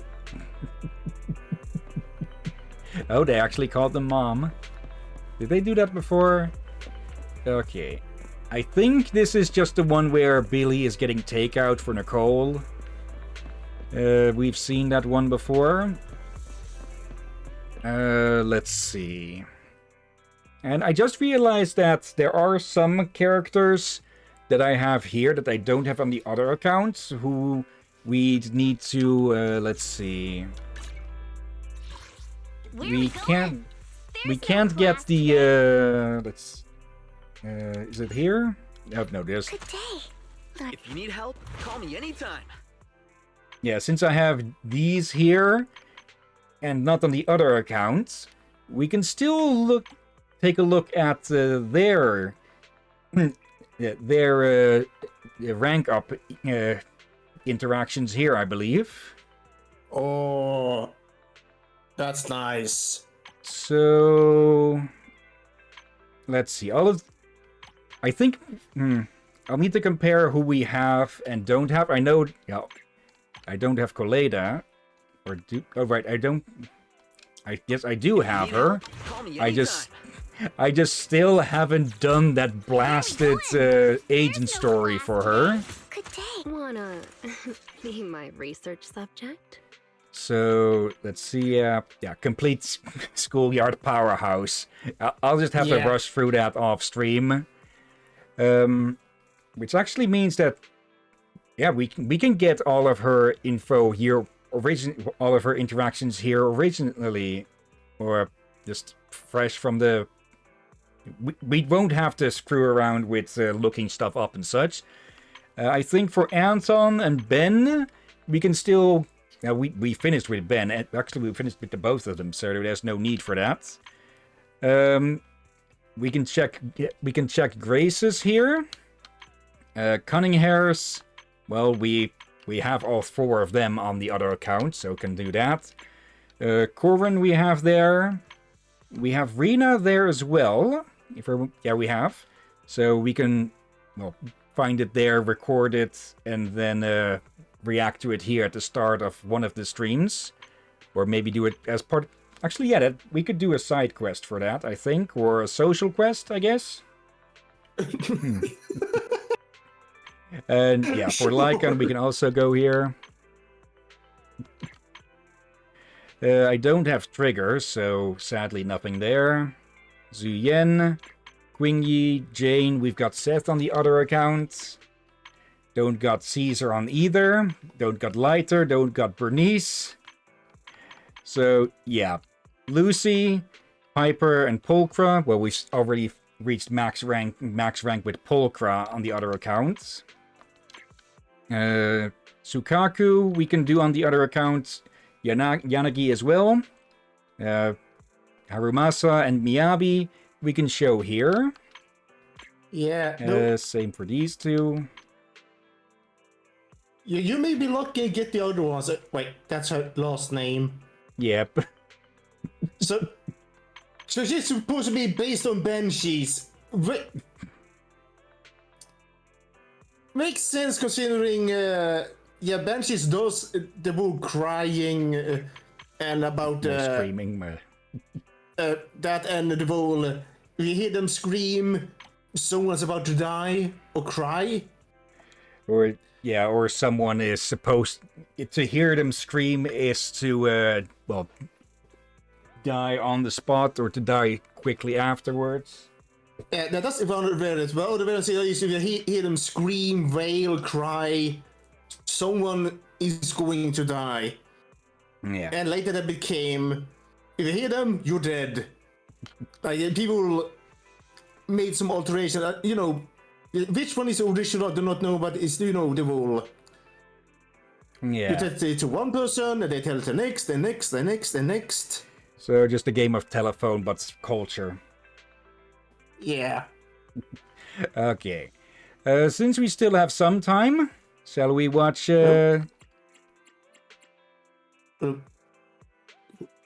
if I we have recall correctly, these are the rank up events or cutscenes with Grace. But I guess we can find it out right now. All right. Just so happens I've got an academic question to ask you. In a broad sense, do you think you should be classified as a machine? Of course I'm not a machine. As I thought. Okay, we are missing bits of context here, but I think we will probably get the most of it just from what's going on and such. It seems you're pretty self-assured about your human identity. Oh yeah, that little guy you were operating in the hollows, I think it was called Eos? That child is the most charming Bangbu I've ever seen.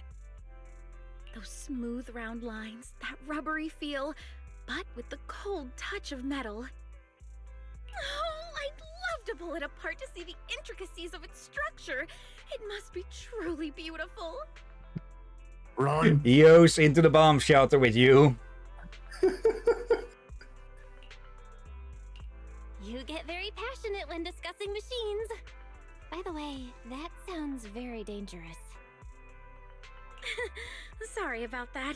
I'm a bit of a workaholic. A bit? Anyway, since that kid's a Bangbu, it's categorized as a machine. So, this raises the question, when your consciousness is connected to Eos, at that very moment, are you human or are you a machine?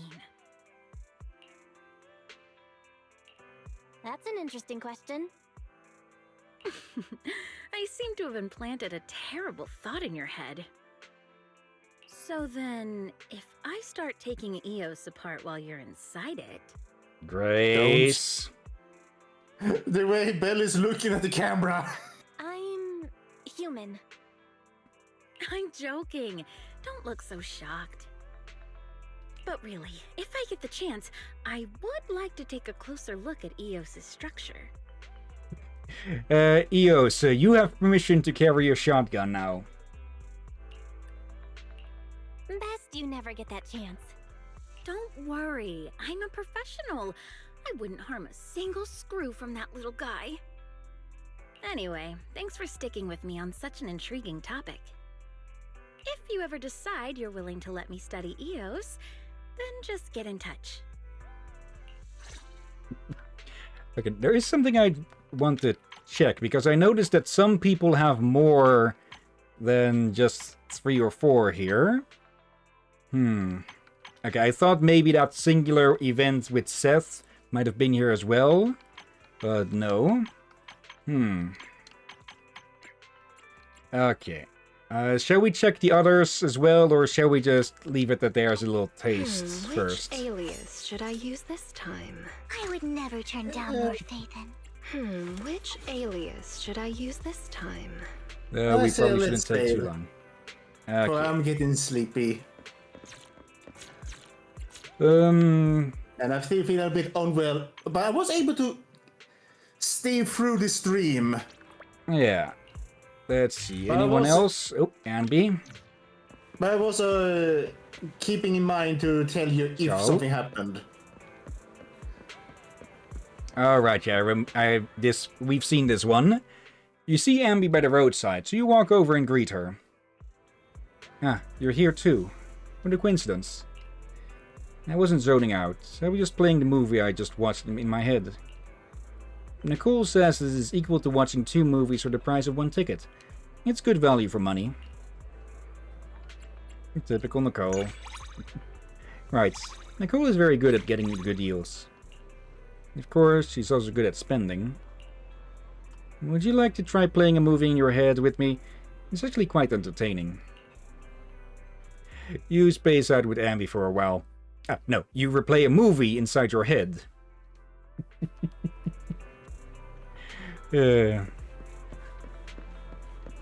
Just zoning out with a friend, huh? Oh dear. Let's see. Anyone else around? Wrong button. Let's see. Those are still there. Not sure if I think we've seen that one with Rena. Pulchra is... Have we seen this? I'm not sure if I've seen this one with Pulchra here. Then again, I completely skipped over Blazewood for forever when it comes to checking them for, well, social events. Okay, what are you up to, kitty cats?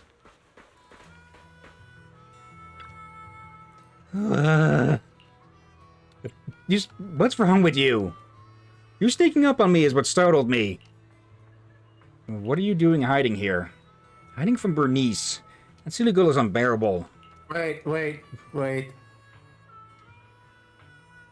Were you trying... I feel like you failed to do the sound she was doing. Like, she was supposed to sound startled. You just sound irritated, like you were being too warm.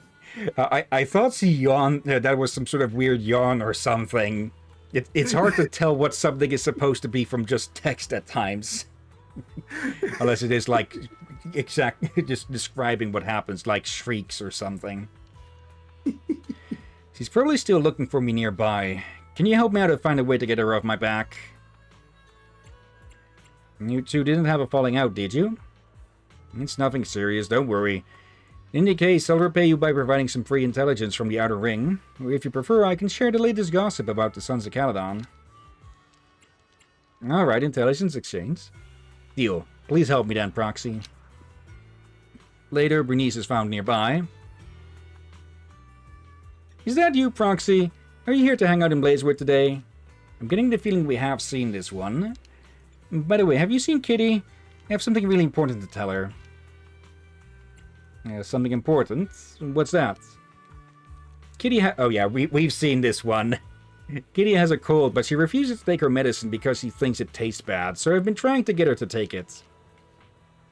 That's just how cats are. She says that, but she's been sick for days, and going into the hollows with a cold could increase her risk of corruption. So I made her a drink and added some catnip to it, which should make it much easier to swallow. Could you help me look for her, Proxy? Consider it done. You and Bernice bring Pulchra back. Proxy, you traitor! You need to be taking your medicine if you're sick. Here you go, Kitty. Make sure to drink this. I mixed it well, so it won't taste as bad as before. Ugh. Gulp, gulp. And I remember where this is going. Damn, I didn't see her face. Finished it. An empty bottle. Here you go. Ugh. It's a little better than I expected. What did you put in it? I can't control my throat. I know you don't like taking medicine, so I thought it'd make it easier to swallow, so I tried adding a bit of catnip. Catnip? Who told you to put that in? Bernice meant well. As long as you take your medicine next time... Nah, I can't take it anymore. Hearing that sound is just too much. Kitty, you're so cute. I can't take it anymore either. Get away, you windows. Get away from me. A few minutes later, Pulchra's purring, almost like a hiccup, finally comes to an end. Anyway, running medicine was my fault, but no more catnip from now on. Sorry, I won't do it again. Without you knowing, or with you knowing. You too, Proxy. If you dare tell anyone about today, be ready for your own little secrets to get exposed. I mean it. Don't take it to heart. Alright, can we just forget about today? Phew. I took the medicine and I worked up a sweat from all the fuzz, and my cold is already feeling a lot better. I'd still get significant trust with her. Okay, I think we can leave it there for the social stuff. Let's see. Shall we finish up with a 10 pull? Sure.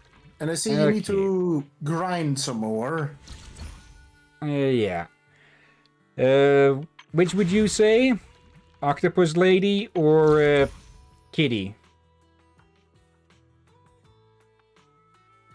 Octopus. Okay. There we go. And yes, I know she's supposed to be a tiger, but I'm just still going to call her a kitty. Okay, 2 A's. Let's see. Pulchra, but I already have her maxed, so we get some credit from that. And some engine. We are getting close to to another S rank, but that'll have to wait for another time. For now, yeah, I really need to get back into getting with this daily again. More? Oh wait, the season tasks. Definitely need to do that now since we are streaming the main story and all that, and yeah, having good the variety of characters is a good idea for streams and in general. Yep. Another one. Okay, another one of these for daily stuff.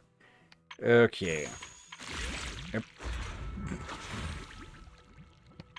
Okay. Playing these.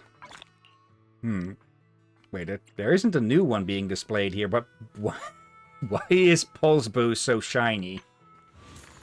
Okay. Yeah, once we are finished with the current chapter, we should probably... Oh, yeah, they're still there. We should probably go finish up some of the events here. Since, yeah, at this point, this one and... let's see, this one should have happened then, because this is where we get previewed with Mockingbird, where Mockingbird gets previewed. So, yeah, technically should have done those two already, but, yeah, we'll get them after the fact then. And, yeah, the other events should probably follow after that before we get started with Season 2. Alright. Okay, one last thing here, though. Login streak. There. Okay. And, yeah. Waiting that Pulchra sees out. That'll be it for Zenless Zone 0 for today, then. And, yeah, we'll be back next week on Wednesday. But for now, let's go look for someone to raid before we end the stream. So... No, I forgot to keep the browser open. Okay. Mute the tab. Preemptively, just in case the person we raided last time is online. Okay, let's see who's around.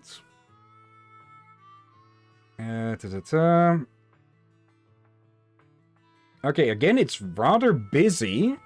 So let me narrow this down to a few. Let's see, we've got It Be Me, who is playing My Friendly Neighborhood, which I believe is that puppet survival horror-ish game. I've been advised to play it, and I've heard good of it. Actually, let me bring up the list of recent raids. Okay. We've got Isaiah Rosier, who is playing Look Outside. And you're welcome, Aurora. By the way, Aurora, if you ever have someone to suggest for us to raid, feel free to put them in chat. And for a third one, we have, let's see, Frogcast playing The Legend of Zelda Ocarina of Time. So, It'd Be Me with My Friendly Neighborhood, Hisaru is here with Look Outside, or Frogcast with Ocarina of Time. Any of those of interest, or shall I take a pick? I zoned out, sorry. Your choice. Okay, it's been a bit since we've seen the bee, so let's go see the bee. What? There and there. You said something? Okay. /raid and paste. But before we get started with that, of course, thank you everyone who may be watching now or later. Thank you, Aurora. And I see no named lurkers in chatty at the moment. Oh well. Things just decided to wash herself, apparently. And yeah, thank you as always, Rakir. You're welcome as always, my friend. And thank you all for joining and watching this madness. And yeah, I think next time we'll be able to finish up the chapter. And yeah, then we'll probably be busy with a few streams on the events on the other accounts. I should check in when it was the last time that I logged in there and how long it takes for the returning benefits program to kick in. Because there's a special animation that plays if you return to the game after a long time of not playing. I think it takes 2 weeks or something. It's probably been that long. Okay. Either way, though, tomorrow we continue and maybe finish The Evil Within. On Saturday, we continue with The Witcher 3, Wild Hunt. And we'll see who's available for something on Monday, since we don't have a catch-up stream this week. Hopefully. Yeah. And I think that is about it. So, yeah, let's get this raid started. And, yeah, there we go. And, yeah, thank you all again for watching. And until next time, have a nice day. And until then. Is everyone sleep well? And watch out for garbage seagulls. And for sacrificeception.